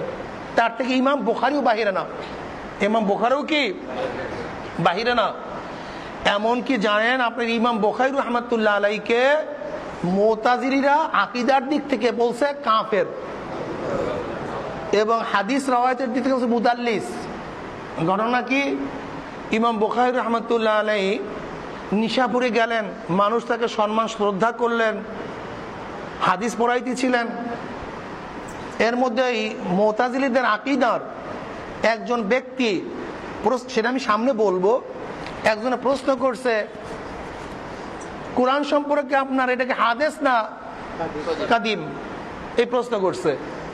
তখন ইমাম বুখারী রাহমাতুল্লাহ বলছেন লফজি বিল কুরআনে হাদিসুন, লফজি বিল কুরআনে হাদিসুন। এই কথা বলার সাথে সাথেই হইচই পড়ে গেছে, ডাকশোল পড়ছে যে এই যে দেখো, এটা ইমাম বুখারী সে মুতাজিলি হয়ে গেছে, সে সালাফি নাই, তিনি কোরআনকে হাদিস বলছে, সে কাফের হয়ে গেছে। নিশাপুর থেকে তাকে ভাগায় দিস। সে গেলেন নিজের জন্মভূমি বুখারার মধ্যে। তখন মুহাম্মদ ইবনে ইয়াহইয়া জুহলি, যিনি ইমাম বুখারীর সমসাময়িক মুহাদ্দিস ছিলেন, অনেক বড় মুহাদ্দিস ছিলেন, তিনি ইমাম বুখারী যাওয়ার পরে বোখারার গভর্নরের কাছে চিঠি লেখছে যে বদ আকীদা পোষণকারী এক ব্যক্তি যিনি নিশাপুরের মধ্যে ফিতনা করিয়া গেছে, সে বুখারায় গেছে, তাকে সেখান থেকে বের করে দেন। মোহাম্মদ মিয়াই জুহুলির এই চিঠি বুখারার গভর্নর পাওয়ার পরে ইমাম বুখারীকে তার নিজের দেশ থেকে বের করে দিছে। এরপরে ইমাম বুখারী রাহমাতুল্লাহ আল্লাহর কাছে দোয়া করছে, মাওলা হে, এই দুনিয়াতে আমি আর থাকতে চাই না, আমাকে উঠায় নাও। এরপরে বুখারী রাহমাতুল্লাহ দুনিয়া থেকে বিদায় হয়ে যান। এমন ঘটনা মুতাজিলীদের তানকিদ থেকে কেউ বাঁচতে পারে নাই। কি কথা ঠিক না? যাই হোক, এগুলো প্রথম দুই ফেরকা, মানে চার ফেরকা। কয় ফেরকা? চার ফেরকা। এরপরে সর্বপ্রথম আকীদার মাসালার মধ্যে এই কোরআন কাদিম না হাদিস, এই মাসআলা সর্বপ্রথম দুনিয়ার মধ্যে উঠিয়ে আসে এবং এই আকীদার মাসালা পেশ করতে গিয়েই বিভিন্ন গ্রুপ, বিভিন্ন দলের সৃষ্টি হয়, বিভিন্ন দলের এবং বিভিন্ন গ্রুপের সৃষ্টি হয়। এই বিষয়ে এখন একটু কথা বলবো, খুব খেয়ালের সাথে এবং খুব সতর্কতার সাথে কথাগুলি শুনতে হবে। কি কথা ঠিক না? ইনশাআল্লাহ ঠিক আছে। ঠিক আছে না? আলহামদুলিল্লাহ। আমি আগেই বলছি প্রথম ফেরকা হলো চারটা। এরপর আকীদার মাসআলা নিয়ে ফেরকার আবির্ভাব হয়। মুতাজিলি এক ফেরকা তৈরি হয়, মুআত্তিলা, মুজাসসামিয়া, মুশাব্বিহিয়া, এরকম বিভিন্ন ফেরকা কি হয়? তৈরি হয় খলকে কোরআনের মাসালার উপরে। এটা কোরআন কি কাদিম না হাদিস, এটা মাখলুক কি মাখলুক না, এই মাসালার উপরে। আসলে মূল মাসালাটা কি? মূল মাসালাটা কিন্তু আসলে কোরআন এবং কোরআন নিয়ে না, মূল মাসালা হলো আল্লাহ পাকের সিফাত নিয়া। মূল মাসালা কি নিয়া? আল্লাহ পাকের সিফাত নিয়া। প্রথম মনে রাখতে হবে আল্লাহ পাকের গুণ দুই ধরনের। এই মাসালা একটু কঠিন মাসালা হবে, এর জন্য খুব খেয়ালের সাথে সতর্কতার সাথে শুনতে হবে। এর খুব কঠিন মাসালা, এটা সামনের মাসালা আসলে বুঝবে, সামনে আসলে বুঝবে। আসলে আসলে কোরআন এইটা কি সৃষ্ট না সৃষ্ট না, এটিকে আল্লাহ পাক সৃষ্টি করছেন না আগের থেকেই তার সাথে ছিল? মূল ব্যাপারটা এখানে। আসলে মূল ব্যাপারটা হলো কালাম নিয়া না, কোরআন নিয়া না, বাণী সিফাত নিয়া। আসলে মূল ব্যাপারটা হলো সিফাত। আল্লাহ পাকের সিফাত দুই ধরনের। গুণ কয় ধরনের? আল্লাহ পাকের সিফাত দুই ধরনের। একটা হলো ধ্যাত্বহীন গুণ, আর একটা হলো অধর্তহীন গুণ। একটা সিফাত, যেই সিফাতটা মানুষের সামঞ্জস্য, মানুষের বুঝে আসে। আর এক সিফাত বা গুণ যা মানুষের সামঞ্জস্য নাই, মানুষের বুঝে আসে না। প্রথম দুই ধরনের গুণ। যেমন আল্লাহ পাক রব্বুল আলামিন একক, এর সাথে কোনো সদৃশ্য নেই। কোন মানুষের সদৃশ্য আছে? লাম ইয়ালিদ ওয়া লাম ইউলাদ, কোন সদৃশ্য আছে? আল্লাহ পাক কারোর থেকে জন্ম নেন নাই, কাউকে জন্ম কি কোন সদৃশ্য আছে? আল্লাহ পাক সমাদ, আল্লাহ পাক বেনিয়াজ, বেপরোয়া, এর সাথে কোনো মানবের সদৃশ্য আছে? তাহলে মানুষ কি মুহতাজ। এই আল্লাহ পাকের এই গুণ, যে গুণের সাথে মানুষের কোনো সাদৃশ্য নাই। কি কথা ঠিক না? এটা আল্লাহ পাকের সাথে জাত, তিনি ভিন্ন। এর আগে আমরা বলতে পারি আল্লাহ পাকের মূল গুণ হলো দুইটা। একটা হলো উজুদি, এজাবি, আর একটা হলো সলবি, জালালি। আল্লাহ পাকের মূল গুণ দুইটা, মূল সিফাত কয়টা? দুইটা। একটা হলো ওজুদি, এজাবি, একটা সলবি, জালালি। আল্লাহ পাকের ওজুদি গুণ আবার দুইটা। একটা হলো জাতিয়া, সিফাতে জাতিয়া, আর সিফাতে আফালিয়া। বলবো আমি প্রথমে একটু সূত্র ঠিক করতেছি, এরপর বলবো। বুঝতে পারবেন, একেবারে বুঝবেন না তা না, একেবারে বুঝবেন না। আমি একটু সিরিয়াল করতেছি আগে। আকীদার মাসালা তো। আল্লাহ পাকের প্রথম গুণ কয়টা? ওজুদি এবং জালালি। মানে ওজুদি বা সালবি, একে জালালিও বলা হয়, আর ওজুদিকে এজাবি বলা হয়। অজুদির গুণ আবার দুইটা, একটা হলো সিফাতে জাতিয়া, সিফাতে আফআলিয়া। আল্লাহ পাকের মূল গুণ দুইটা, একটা হলো অজুদ, আল্লাহ পাকের অস্তিত্ব, আল্লাহ পাকের অস্তিত্ব। আর অস্তিত্ব গুণ আবার দুইটা, একটা হলো জাতিয়া, আফআলিয়া। এই জাতিয়া আবার কয়েক ধরনের, যেমন আল্লাহ পাকের অজুদ, আল্লাহ পাকের কুদরাত, আল্লাহ পাকের সামে হওয়া, আল্লাহ পাকের বাসের হওয়া, আল্লাহ পাকের আলেম হওয়া। কি কথা ঠিক না? এই থেকে আল্লাহ পাক রব্বুল আলামিন কোনো অবস্থাতে জায়েল হন না। আল্লাহ পাকের অস্তিত্ব এটা গুণ, এরকম সময় বিলীন হবে না। আল্লাহ পাকের অস্তিত্ব কি হবে না? জোরে বলেন। সব সময় আল্লাহ পাক অস্তিত্বের মধ্যেই আছেন এক। এরপরে আল্লাহ পাকের কুদরাত, আল্লাহ পাকের শক্তি, আল্লাহ পাক কোনো সময় দুর্বলহীন হবে না, এটা জাতিয়া। এই গুণগুলি আল্লাহর থেকে কোনো অবস্থায় পৃথক হয় না। আল্লাহ পাক দেখেন, আল্লাহ পাক কি? আল্লাহ পাক অদেখার গুণের সাথে কোনো অবস্থাতেই গুণান্বিত হন না। আল্লাহ পাক দেখেন না, এই গুণের সাথে আল্লাহ পাক গুণান্বিত হন না। আল্লাহ পাক শোনেন, আল্লাহ পাক সামে, আল্লাহ পাক শোনেন না, এই গুণের সাথে কোনো সময় তিনি কি? কথাটা বুঝে আসতেছেন? আলহামদুলিল্লাহ, এই তো বুঝতেছেন। আল্লাহ পাক আলিম, তিনি জানেন। আল্লাহ মুরুক্ষ গুণের সাথে কোন সময় গুণান্বিত, এটা জাতিয়া, এটা আল্লাহ পাকের জাতের সাথে সম্পৃক্ত। এই গুণগুলি আল্লাহর থেকে কোনো সমস্যা কি হয় না? দুর্বৃত্ত যুদ্ধ হয় না। আল্লাহ পাক কোনো সময় অন্ধ হন না, না দেখা, এটা আল্লাহর গুণ না। আল্লাহ পাকের মুরুক্ষ হওয়া, এটা আল্লাহ পাকের গুণ না। আল্লাহ পাকের না শোনা, এটা আল্লাহ পাকের গুণ না। কি কথা ঠিক না? এই গুণের সাথে আল্লাহ পাক কোনো সময় কি হন না? গুণান্বিত হন না, ঠিক না? এটা সব সময় আল্লাহর সাথে থাকে। আর সিফাতে আফআলিয়া, সিফাতে আফআলিয়া, যেই গুণগুলি আল্লাহ পাকের থেকে সব সময় প্রকাশ পায় না, কখনো হয় কখনো হয় না। যেমন আল্লাহ পাক রাজ্জাক, এটা তার একটা গুণ।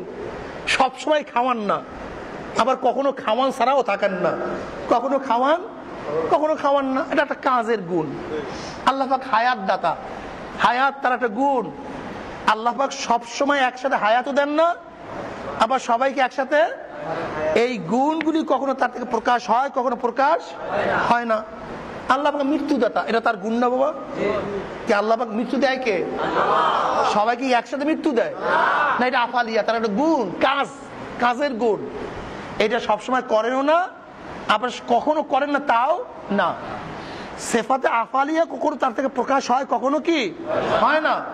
আর সিফাতে জাতিয়া, এটা আল্লাহর থেকে কোনো অবস্থাতেই বিচ্ছিন্ন হয় না।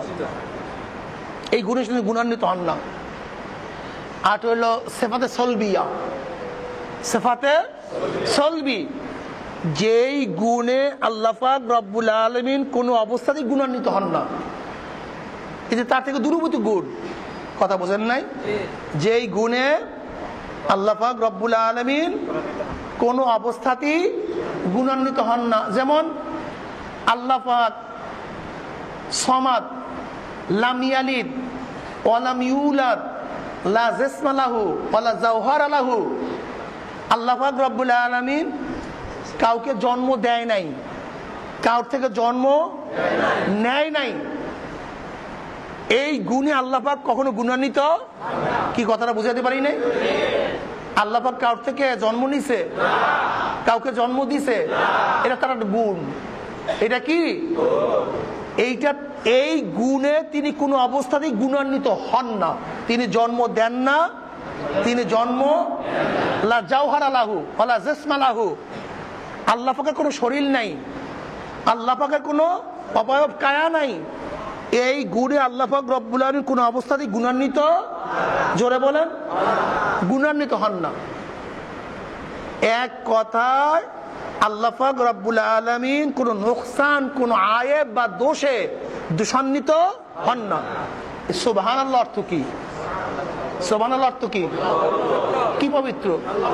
আতানাজ্জাহু আন জামিইন নাকায়েস ওয়াল মাআয়েব, আতানাজ্জাহু আন জামিইন নাকায়েস ওয়াল মাআয়েব।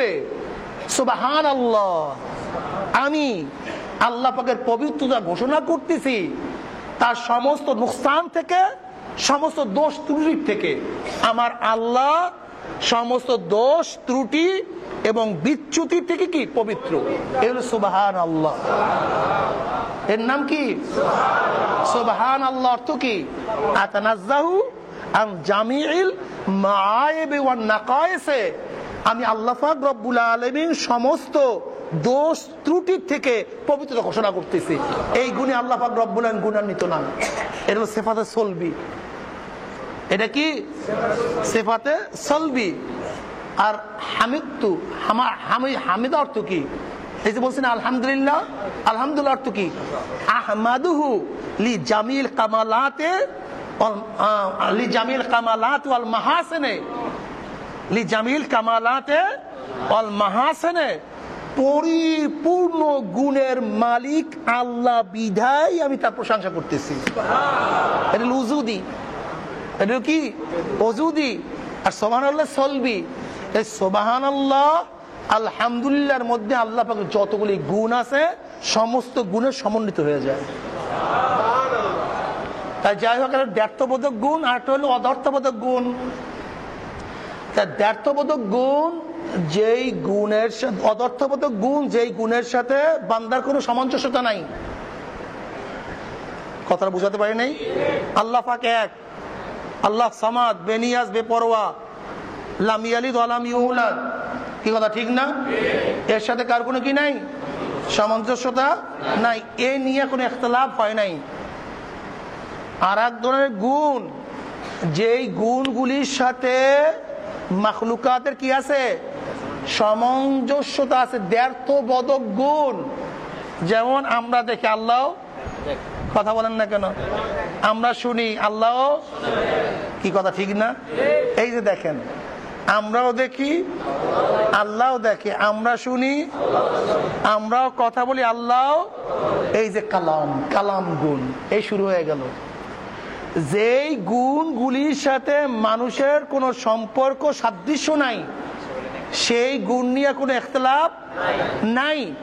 কিন্তু যেই গুণের সাথে বান্দার সামঞ্জস্য সাদৃশ্য আছে, এরকম গুণ নিয়েই এই উম্মতের মধ্যে প্রথম মতানৈক্য সৃষ্টি হয়। প্রথম কি হয়? প্রথম মতানৈক্য সৃষ্টি হয়। মতানৈক্যর মূল সূত্রপাত মুতাজিলি। মুতাজিলি কি বলতেছে? আল্লাহ পাকের কোন আলাদা গুণ নাই, সিফাত নাই। আল্লাহ পাকের গুণকে অস্বীকার করছে। তা অস্বীকার ডাইরেক্ট করে নাই, কায়দা করিয়া। কায়দা কেমন? মুতাজিলিরা বলতে চায় আল্লাহ পাকের গুণ বা সিফাত তার জাত থেকে আলাদা কিছু নাই। এইটা মনে রাখতে হবে, এইটা উসুল। এইটা মনে রাখলেই পরবর্তী মাসালা বুঝে আসবে। এছাড়া জীবনের মাসালা বোঝানো সম্ভব না। তাদের মূল দাবি হলো আল্লাহ পাকের আলাদা কোনো কি নাই, গুণ নাই। তার গুণ তার জাতের সাথে সম্পৃক্ত, এবং তার গুণ তার জাত থেকে কোনো অবস্থা আলাদা হয় না, এবং তার গুণ তার জাত থেকে আলাদা হওয়ার কোনো মানেই হতে পারে না, অর্থ হতে পারে না। তার মানে তার গুণ তার জাত একই। এইটা মনে রাখেন শুধু, তার গুণ এবং জাত। জাত মানে মূল, গুণ মানে সিফাত। কি কথা ঠিক না? এইটা এক, অভিন্ন। কাজী তার গুণ তার জাতের থেকে কি হতে পারে না ভাই? আলাদা হতে পারে না। যেহেতু তার কোন গুণ তার জাত থেকে আলাদা হতে পারে না, তার গুণই তার জাত। কি কথা ঠিক না? তাহলে কোরআন আল্লাহ পাকের কালাম, এটা কদিম হয় কিভাবে? যেহেতু তার জাত থেকে আলাদা হয়ে গেছে। আর তাদের মূল থিম কি? যে তার প্রত্যেকটা সিফাত তার জাতের সাথে সম্পৃক্ত। সবাই বুঝবেন না, বোঝার দরকার নেই। যারা বুঝেন বুঝতে থাকেন। এটা বলতে হবে ভাই, সবার বোঝার দরকার নাই তো। কি ইমাম সাহেব, কি ঠিক আছে না? জরুরি, বিষয়টা জরুরি। হ্যাঁ ভাই, উঠছেন না? দোয়া করে আল্লাহ যদি বুঝাবার চেষ্টা করে। একটু দুরূদ শরীফ পড়ে না, জেহেন খুলে যাবে ইনশাআল্লাহ।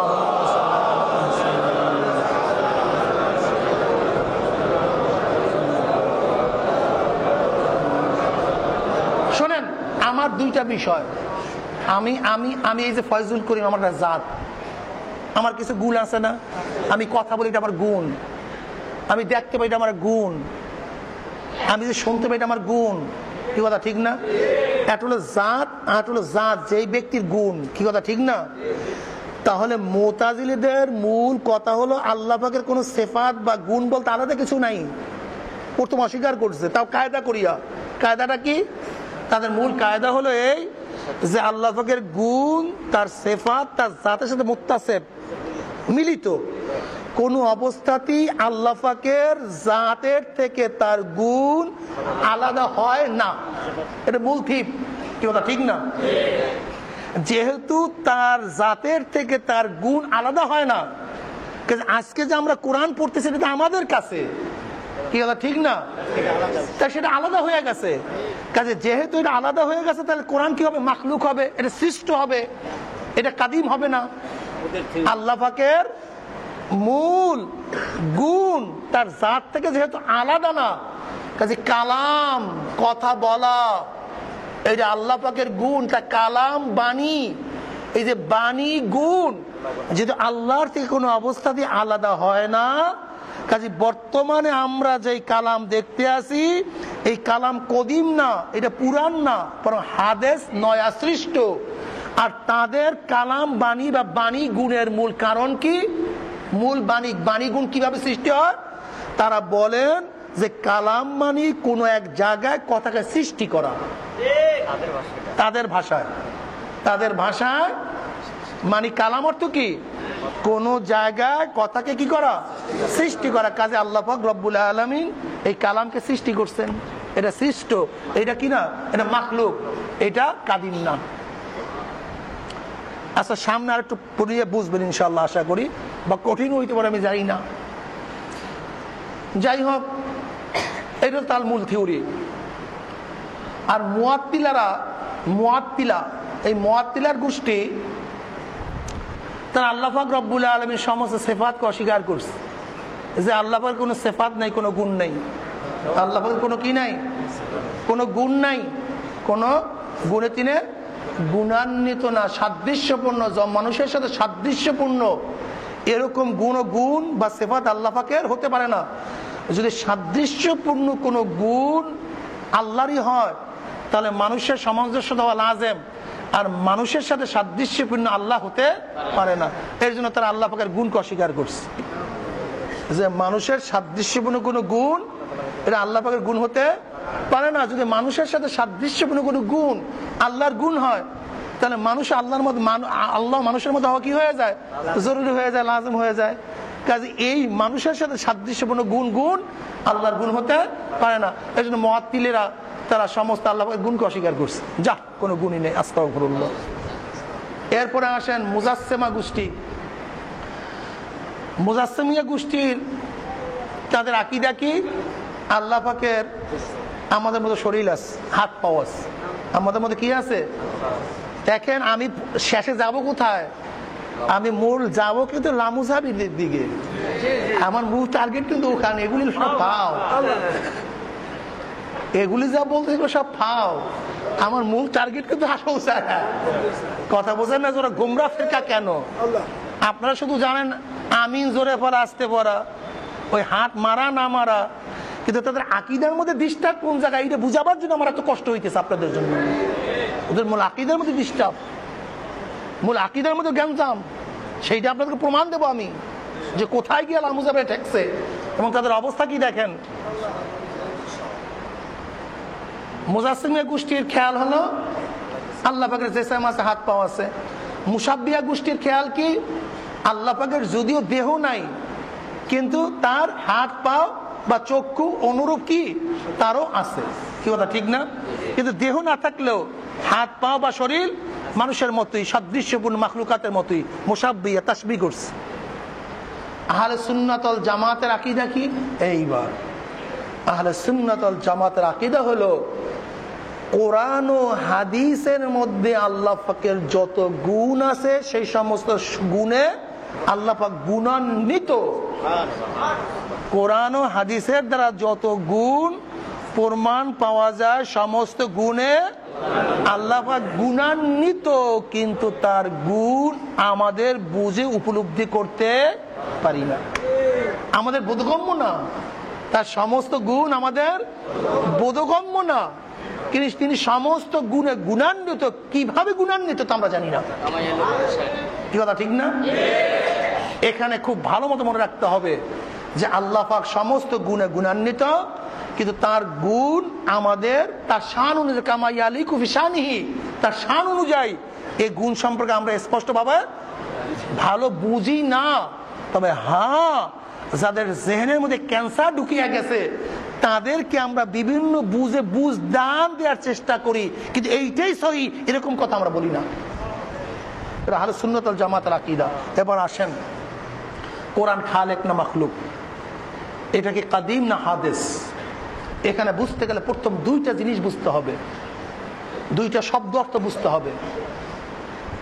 একটা হলো প্রতিবিম্ব আলো বা কিরণ, আর ইন্দ্রিয়গ্রাহ্য ছবি, ছায়া বা তার দৃশ্য।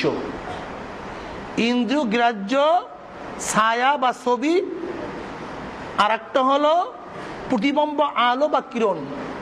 এই দুইটা সব আগে বুঝেন। একটা হলো প্রতিবিম্ব আলো বা কিরণ, আর তো ইন্দ্রিয়গ্রাহ্য ছায়া বা ছবি। কি কথা ঠিক না? গোটা জগৎ আল্লাহ পাক রব্বুল আলামিনের, গোটা জগৎ আল্লাহ পাক রব্বুল আলামিনের এটা প্রতিবিম্ব আলো বা কিরণ, এই ব্যাপারে কার কোনো ইখতিলাফ নাই। এই গোটা দুনিয়া, গোটা জগৎ এটা আল্লাহ পাকের প্রভাবে হইছে না?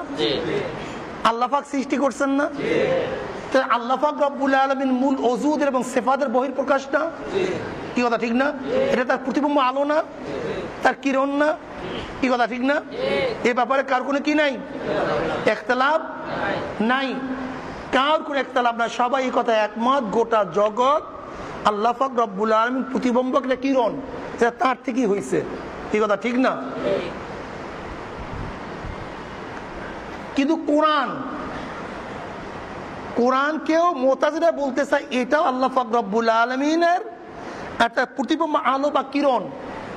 এইটা প্রতিবিম্ব আলো বা কিরণ, তার প্রতিবিম্ব আলো বা কিরণের ইন্দ্রিয়গ্রাহ্য এটা ছবি বা ছায়া না।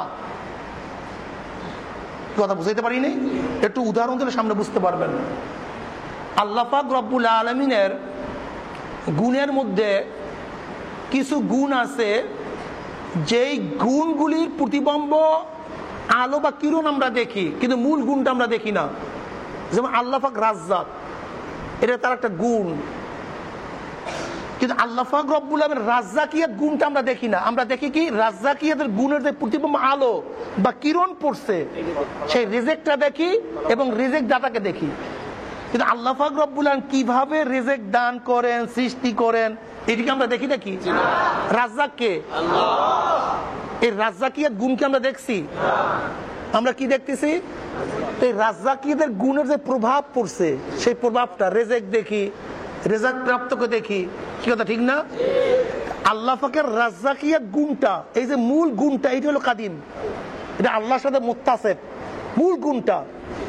কিন্তু এই মূল গুণের যে প্রভাব বা ছায়া পড়ছে, এই রেজেক্ট বা রেজেক্ট প্রাপ্ত, এটা হলো হাদিস, এটা মাখলুক, এটা সৃষ্ট। কথাটা বুঝাতে পারি নাই? এটা কি সৃষ্ট? এটা থাকবে না, থাকবে, আছে, নাই। তা আল্লাহ পাকের রাজ্জাকিয়াত গুণটা আমরা দেখি না, কিভাবে তিনি রাজেকের গুণ তার মধ্যে আছে, কিন্তু তার প্রতিবিম্ব এবং প্রভাব যেটা রাজ্জাকিয়াতের গুণের পড়ছে সেইটা আমরা, কি কথাটা বুঝাতে পারি না, সেটা আমরা দেখি কি দেখি না, কিন্তু মূল গুণটা দেখি না। কি কথা ঠিক না? আল্লাহু আকবার। এর জন্য আল্লাহ পাকের যে মূল গুণ এটা কাদিম, মূল গুণটা কি? কাদিম। কিন্তু তার যে মূল গুণের প্রভাব কিরণ পড়ছে, যার প্রভাব পড়ছে, এইটা কিন্তু হাদিস, এটা ধ্বংস হয়ে যায়, এটা মাখলুক, এটা সৃষ্ট। কি কথা ঠিক না? ঠিক মুতাজিলারা বলতে চায় যেমন আল্লাহ পাকের এরকম সমস্ত গুণই এরকম, আল্লাহ পাকের অন্য সমস্ত গুণই কি এরকম। তারাও বলতে চায় যে কোরআন এটা আল্লাহ পাকের বাণী গুণের একটা কিরণ বা প্রভাব। কি কথা ঠিক না? যেরকম রাজ্জাক গুণের কিরণ বা প্রভাবে আমরা রেজেক বা রেজেক প্রাপ্তকে দেখতে চাই, সেটাকে আমরা কি বলি? হাদিস বলি, এটা সৃষ্ট বলি। ঠিক কোরআনটাও আল্লাহ পাকের বাণী গুণের, কথা বলা গুণের একটা কি কিরণ বা প্রভাব, যেটা হাদিস, এটাও কি মাখলুক। কি কথাটা বুঝাতে পারি নাই? কিন্তু আমরা আহলে সুন্নাত ওয়াল জামাত বলতেছি তোমার কথা ঠিক না। কেন ঠিক না? বলে এইটাও যদি আল্লাহ পাকের কিরণ বা প্রতিবিম্ব হয়, তাহলে এই কোরআন দিয়া কাফেরদেরকে চ্যালেঞ্জ করা কি হইতো না? ঠিক হইতো না। এটা চ্যালেঞ্জ করা ঠিক হইতো না। কারণ মানুষ যা তৈয়ার করতে পারে, হাদিস যদি হয়, তাহলে হাদিস অনুযায়ী হাদিসও আর একজনকে সৃষ্টি করতে পারে। কি কথাটা বুঝাতে পারি নাই? যেমন আল্লাহ পাক রব্বুল আলামিন তিনি খালেক। কেমন খালেক? আহসানুল খালিকিন। খালেক কিন্তু ছোট বড় অন্য কেউ হতে পারে, কিন্তু আহসানুল খালিকিন। আল্লাহ পাক হাকেম, আহকামুল হাকিমিন, তার মানে হাকেম অন্য কেউ হইতে পারে। তাই সৃষ্ট গুণ মাখলুক গুণের চ্যালেঞ্জ অন্য কেউ করতে পারে। যদি কোরআন মাখলুকই হয়ে থাকে, তাই মাখলুক গুণের দ্বারা কাফেরদের চ্যালেঞ্জ করা ঠিক হইতো না, এটা চ্যালেঞ্জ করা যাইতো না, ইনকুন পরাজিত হইতো। ইন কুনতুম ফি রাইবিম মিম্মা নাযালনা আলা আবদিনা ফাতু বিসূরাতিন মিন মিসলি ওয়াদউ শুহাদাকুম মিন দুনিল্লাহি ইন কুনতুম সাদিকিন। কাজে কোরআন যদি মাখলুকই হয়, তাই মাখলুক দিয়া খালেককে চ্যালেঞ্জ করা ঠিক হইতো না।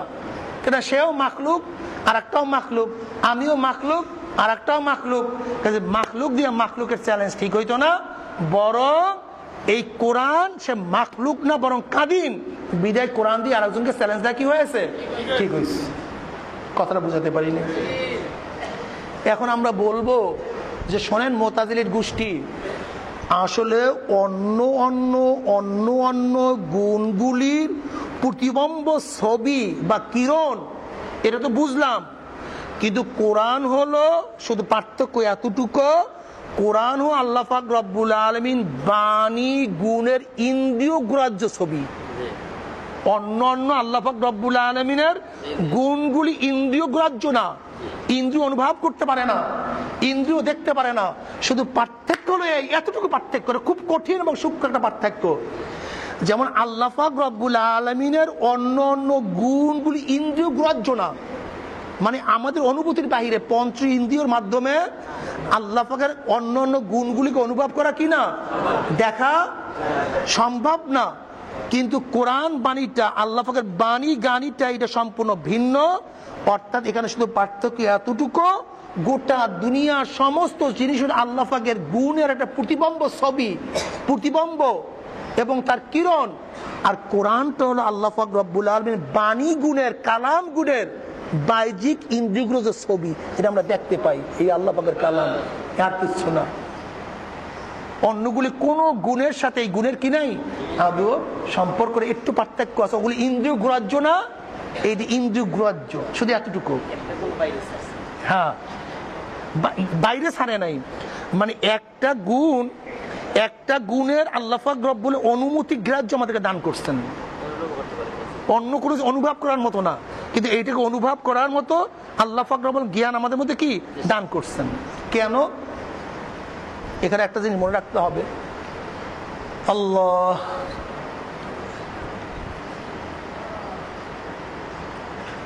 ওয়াকাল্লামাল্লাহ মূসা তাকলিমা, ওয়াকাল্লামাল্লাহ মূসা, আল্লাহ পাক রব্বুল আলামিন মূসা আলাইহিস সালাম কথা বলছেন, সাক্ষাৎ কথা বলছেন। কি কথা বলছেন আমরা জানি না, নিশ্চয়ই তা কোরআন না, নিশ্চয়ই তা, এ ব্যাপারে সময় আমরা একমত। ওয়াকাল্লামাল্লাহ মূসা তাকলিমা, সে কালাম কি করছেন, সে কোরআন না, এটা আমরা নিশ্চিত। কিন্তু কথা বলছেন, এ ব্যাপারে তো সবাই একমত। কাজে আল্লাহ পাকের কালাম গুণ তার মধ্যে আছে, এতে কোনো সন্দেহ নেই। আল্লাহ পাকের কালাম গুণ তার মধ্যে কি আছে। সেই কালাম এই কোরআনের মধ্যে শেষ না, তার কালাম একটা গুণ, কি কথা ঠিক না? কিন্তু এই কালাম গুণের, এই যে বাণী গুণের প্রকাশ্য, এই ইন্দ্রিয় গ্রাহ্য এই কোরআন, এটা আল্লাহ পাক রব্বুল আলামিনের একটা গুণ। এটা কাদিম, এটা হাদিস না, এটা মাখলুক না, বরং এটা কি কাদিম। কি কথা ঠিক না? আগেকার সালাফরা ইমাম আহমদ হাম্বল রহমতুল্লাহ আলাই এই বিষয় ইখতিলাফ করতে গিয়ে বহুত নির্যাতনের শিকার হয়েছেন। মুতাজিলা যখন বলছে যে কোরআন এটা মাখলুক, এটা কাদিম না, হযরত ইমাম আহমদ হাম্বল রহমতুল্লাহ শুধু এতটুকু বলছেন কোরআন এটা কাদিম, এটা মাখলুক না, এতটুকু বাস, এটা হাদিস না, এটা কাদিম, এটা আল্লাহ পাকের জাতি কালাম, এতটুকু বলছেন। এর বাইরে তিনি কিছু বলেন নাই। কিন্তু পরবর্তী সালাফিরা এইটাকে গুলু করতে করতে বাড়াতে গিয়া এই কথা বলা শুরু করলো, কোরআন যেই কালি দিয়া লেখে সেটাও কাদিম, যেই কাগজে লেখে সেটাও কাদিম, যেই মাসাফ হয় সেটাও কি কাদিম, যে পড়ে সেও কাদিম। এগুলো সব গুলু, এটা হলো বাড়াবাড়ি। এটা কি? আচ্ছা বলেন তো, কালি কি কদিম, এটা কি আকলে ধরে? কাগজ কাদিম, এটা কি আকলে ধরে? যে কারি সাহেব পড়তেছে সেও কদিম, এটা কি আকলে ধরে? বলেন এটা কি জ্ঞানে ধরে? অথচ ইমাম আহমদ হাম্বল আহমদের সালাফ, তিনি হলো সালাফ। এই যে লামুজাবিরা, এই শোনেন, এখন কিন্তু মূল বয়ান আসছে, মূল বয়ান শুরু হয়েছে। এই যে ওরা সালাফি পড়ে, সালাফি তো ইমাম আহমদ হাম্বল থেকে শুরু। ইমাম আহমদ হাম্বল হলো সালাফির মূল। কি কথা ঠিক না? সালাফির কি মূল? ইমাম আহমদ হাম্বল রহমতুল্লাহ আলাইহি শুধু এতটুকু বলছেন, কোরআন এটা কাদিম, এটা হাদিস না। কিন্তু এর সিফাত কি, এইটা কিরণ কি কিরণ না, ইন্দ্রিয় গ্রাহ্য কি ইন্দ্রিয় গ্রাহ্য না, দেখা যায় কি যায় না, এই সমস্ত ব্যাখ্যা বিশ্লেষণ দেন নাই। কিন্তু পরবর্তীতে এই সালাফি নাম দিয়া তারা কালিকেও কাদিম বলছে। এটা আল্লাহ পাকের গুণ। কালি, কাগজ, এটাও কাদিম, এটা আল্লাহ পাকের গুণ। যে কারি সাহেব পড়ে, এটা আল্লাহ পাকের গুণ। এটা কি মানা যায়? এর জন্য বুখারী রাহমাতুল্লাহ আলাইহি বলেন, লফজি বিল কুরআন মাখলুকুন, লফজি বিল কুরআন মাখলুকুন। এই কথা বলার জন্য চারটে জিনিস বুঝতে হবে, চারটে জিনিসে আমাদেরকে বুঝতে হবে। এক একটা বস্তুর চারটে গুণ থাকে। কয়টা গুণ? যেমন আগুন একটা জাত না? কি কথা বলেন না কেন? এর আরো তিনটা দিক আছে।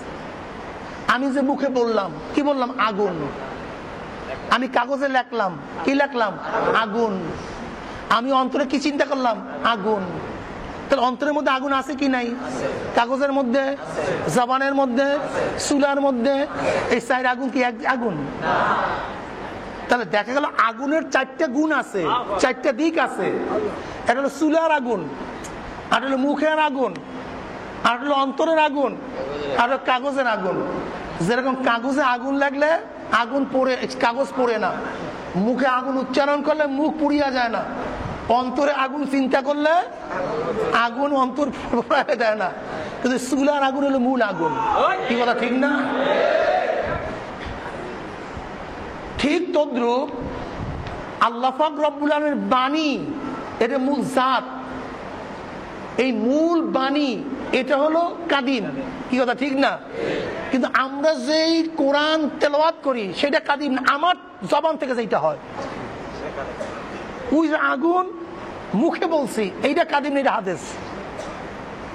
কথাটা বুঝতে পারি? আমি যে আগুন কাগজ লেখা, এটা কি মূল আগুন? তাহলে তো কাগজ পুড়ে যেত। এটা লিখিত আগুন। তা ঠিক আমি কোরআন যেটা লিখতে, সেটা লিখিত কোরআন। কথাটা বুঝতে পারি? আলহামদুলিল্লাহ, এই বুঝতে পারছেন, এইবার বুঝতে পারছেন, যদিও অনেকে বুঝেন নাই। তাহলে একটা হলো মূল জাত, মূল বাণী কাদিম, মূল বাণী কি? কিন্তু আমরা যে কালি দিয়া লেখি, যে কাগজে লেখি, এগুলি কাদিম হবে কিভাবে আমাকে বলেন তো বাবা? কোরআন শরীফ পড়তেছে একজন কারি সাহেব, সে কাদিম হবে কিভাবে বলেন তো? ঠিক ইমাম বুখারী রাহমাতুল্লাহ সেই কথাটাই বলছিলেন। এই কথাটা ইমাম আবু আজমের, কালামুনা বিল কোরআনে কাদিমুন, এই হাদিসুন, কালামুনা বিল কোরআনে ফিকুল আকবরের মধ্যে ইমাম আজমের কথা। এই যে ইমাম বুখারী লফজি বিল কোরআনে হাদিসুন, এই কথা বলছেন কিভাবে? লফজি বিল কোরআনে হাদিসুন তো বলছেন ইমাম আজমের কথা, এটা তো ইমাম আজমের কথা। যদি ইমাম আজমের শাগরেদ হলো ইমাম মোহাম্মদ, ইমাম মোহাম্মদের শাগরেদ হলো ইমাম শাফি, ইমাম শাফির শাগরেদ ইমাম আহমদ হাম্বাল, ইমাম আহমদ ইবনে হাম্বালের শাগরেদ ইমাম বুখারী। কি কথাটা বুঝাতে পারি নাই? কাজু ইমাম আজম রহমতুল্লাহ আলাইহি তো ফিকহুল আকবরের মধ্যে অনেক আগেই বলছেন কালামুনা বিল কোরআনে হাদিসুন, ঠিক ওই কথারই মুরাদ হবে লফজি বিল কোরআনে হাদিসুন। এতে ইমাম বুখারীর কথা, ইমাম আজমের কথা। কি কথা ঠিক না? কাজী সালাফিরা কোরআনের মধ্যে বাড়াতে গিয়ে বাড়তে বাড়তে বাড়তে বাড়তে কাগজকেও কাদিম বলছে, কালিকেও কাদিম বলছে, কারিকেও কি বলছে? কাদিম বলছে, যেটা মানা যায় না। অথচ ইমাম বুখারী রাহমাতুল্লাহ আলাইহি ইমাম আহমদ ইবনে হাম্বলের শাগরেদ, যিনি মূল সালাফ, তেনার থেকে সালাফ শুরু হয়েছে, তিনি আকীদা বুঝলেন না। এই বুঝলেন বর্তমানে এই শয়তান হারাম খোরেরা। বুঝাইতে পারি। যাই হোক, সামনে আসি। জমানা বাড়তেছে, চলতেছে চলতেছে, এরপরে আসলো আর এক মাসালা, আর রহমানু আলাল আরশি ইস্তাওয়া। আর রহমানু আলাল আরশি ইস্তাওয়া কোরআনের মধ্যে 7 জায়গায় মাসালা আসছে, এই আয়াত আসছে। এর মধ্যে এক জায়গা হলো সূরা ইউনূস, ইন্না রাব্বাকুমুল্লাহুল্লাযী খালাকাস সামাওয়াতি ওয়াল আরদা ফি সিত্তাতি আইয়ামিন সুম্মা ইস্তাওয়া আলাল আরশি ইউদাব্বিরুল আমর। সূরা ইউনূসের প্রথম রুকু, ইন্না রাব্বাকুমুল্লাহুল্লাযী খালাকাস সামাওয়াতি ওয়াল আরদা ফি সিত্তাতি আইয়ামিন সুম্মা ইস্তাওয়া আলাল আরশি ইউদাব্বিরুল আমর। মাসালা চলতেছে। কি আপনাদের খারাপ লাগতেছে না? আলহামদুলিল্লাহ। ওস্তাদ খারাপ হইলে কি ছাত্র ভালো আছে? কি কথা ঠিক আছে না? আলহামদুলিল্লাহ, ছাত্র খুব ভালো ছাত্র, আলহামদুলিল্লাহ। পড়াইতে মজা পাইতে আছে। আকায়েতে নসবি আমি তকলিফ লাইউ তক সৃষ্টি করতে আছে। আমি আগেই বলতে গেলে মুখস্থ রাখা জরুরি না, এইটা মনে রাখেন। এইগুলি মুখস্থ রাখা, এইটা আমার আগ্রহ করতে কত রাত্র কাটাইতে হয়েছে আমি জানি না। এই সাঁতারে কিরণ বুঝতে বুঝতে আমার কত সময় লাগছে আল্লাহ পাকি ভালো জানে। এই প্রতিবিম্ব এবং কিরণ আলো এবং ইন্দ্ররাজ্যটা ছবি, এই দুইটার মধ্যে পার্থক্য করতে আমার কত যে চিন্তা লাগছে। অথচ সমস্ত হল হয়ে যায় দুইটা শব্দের মধ্যে। এই সমস্ত ইখতিলাফের হল, এই যত সিফাত আওসাফের সব হল এই দুইটার মধ্যে, এই দুই শব্দের মধ্যে। অথচ এই দুই শব্দের মধ্যে সূক্ষ্ম পার্থক্যটা আমার জিহিনি আসে না, জিহিনি আসে না, জিহিনি আসে না, জিহিনি আসে না। এরপর আল্লাহ পাক রব্বুল আলামিন দেখতে দেখতে দেখতে দেখতে দেখতে পরবর্তী জেহেনের মধ্যে বসায় দিয়েছে। এরপর আমার কাছে ক্লিয়ার হয়ে গেছে যে আসলে দুইটা কি বুঝাইতে চাইতেছে। যে কোরআন বাণীটার ইন্দ্রিয়গ্রাহ্য ছবি, এইটা যে জাত কেন হইল, এইটা বুঝার জন্য আমার এত কষ্ট পাইতে হয়েছে। কিন্তু আলহামদুলিল্লাহ আল্লাহ পাক বুঝে দান করছে, এটা আল্লাহ পাকের শুকর। কিন্তু সাধনা করতে হয়েছে, অনেক সাধনা করতে হয়েছে এই দুইটা জিনিস বোঝার জন্য। আমার যে ঘটনা কি মাখলুক, খালেক, সিফাত, এর মধ্যে এত পার্থক্যটা। আরে সুবহানাল্লাহ। সাইয়েদ আহমদ পালনপুর দামাত বরকাতুহুম এদের মাথা দিয়েছে এই কিতাব লেখছে, এটা বোঝাও তো খুব কঠিন। কথা বুঝেন নাই? যাই হোক, আলহামদুলিল্লাহ। এরপর আসছে এই মাসালা 7 জায়গায় আসছে। আর রহমানু আলাল আরশি ইস্তাওয়া, দয়ার মাওলা যিনি আরশের উপরে সমাসীন। সমাসীন, সমাসীন মানে ইস্তাওয়া মানে সোজা বসা। আর রহমানু আলাল আরশি ইস্তাওয়া, আল্লাহ পাক রব্বুল আলামিন আরশের উপরে সোজা হয়ে বসতে নেই। এবার আসেন এই সালাফির গোষ্ঠীর আকীদা এখন প্রমাণ করব যে কত বড় বদ আকীদা এবং আকীদার মধ্যে কত খলল। এটা আমলি পার্থক্য না, আমি বলছি আমলি পার্থক্যের মধ্যে মানুষ গোমরা হয় না। এতেকাদি বিশ্বাসের মাসালার মধ্যে যখন পার্থক্য আসে তখন ভেজাল আসে। এর মধ্যে সূরা ইউনূসে আল্লাহ কি বলেন? ইন্না রাব্বাকুমুল্লাহুল্লাযী খালাকাস সামাওয়াতি ওয়াল আরদা ফি সিত্তাতি আইয়ামিন সুম্মা ইস্তাওয়া আলাল আরশ ইউদাব্বিরুল আমর। তোমার প্রভু আল্লাহ যিনি 6 দিনে আসমান ও জমিন সৃষ্টি করছেন, সুম্মা ইস্তাওয়া আলাল আরশ, এরপর তিনি আরশে সমাসীন হলেন, ইউদাব্বিরুল আমর, সমস্ত দুনিয়া তিনি পরিচালনা করা শুরু করলেন। কি কথা ঠিক না? এই 6 দিন কোন 6 দিন? এই বর্তমান 6 দিন না, কারণ বর্তমান দিন তো নির্ভর করে গণনা করা সূর্যের উপরে, আর তখন তো সূর্যই সৃষ্টি হয় নাই, তখন দিন আপনি নির্ধারণ করবেন কিভাবে? এখন সূর্য ডুবে সূর্য উঠে একদিন, কি কথা ঠিক না? কিন্তু তখন তো সূর্যই সৃষ্টি হয় নাই। ফি সিত্তাতি আইয়ামিন, এই 6 দিন বলতে কোন দিন জানি না। এই 6 দিন কোন দিন জানি না, আল্লাহ পাক ভালো জানেন। কি কথা ঠিক না? তবে নিশ্চিত আমাদের 24 ঘন্টার দিন না, এবং এই 24 ঘন্টার দিনের 6 দিন না, এই ব্যাপারে আমরা নিশ্চিত। কথাটা বুঝতে পারিনি। এই 6 দিন কোন 6 দিন আমরা জানি না, কিন্তু আমাদের 24 ঘন্টার এই 6 দিন নিয়ে আমরা নিশ্চিত। কিন্তু আমাদের দিন হলো সূর্য ওঠা এবং ডুবার সাথে সম্পৃক্ত। কি কথা ঠিক না? সূর্য উঠছে ডুবছে আবার উঠবে, 24 ঘন্টা শেষ, একদিন বা এক রাত।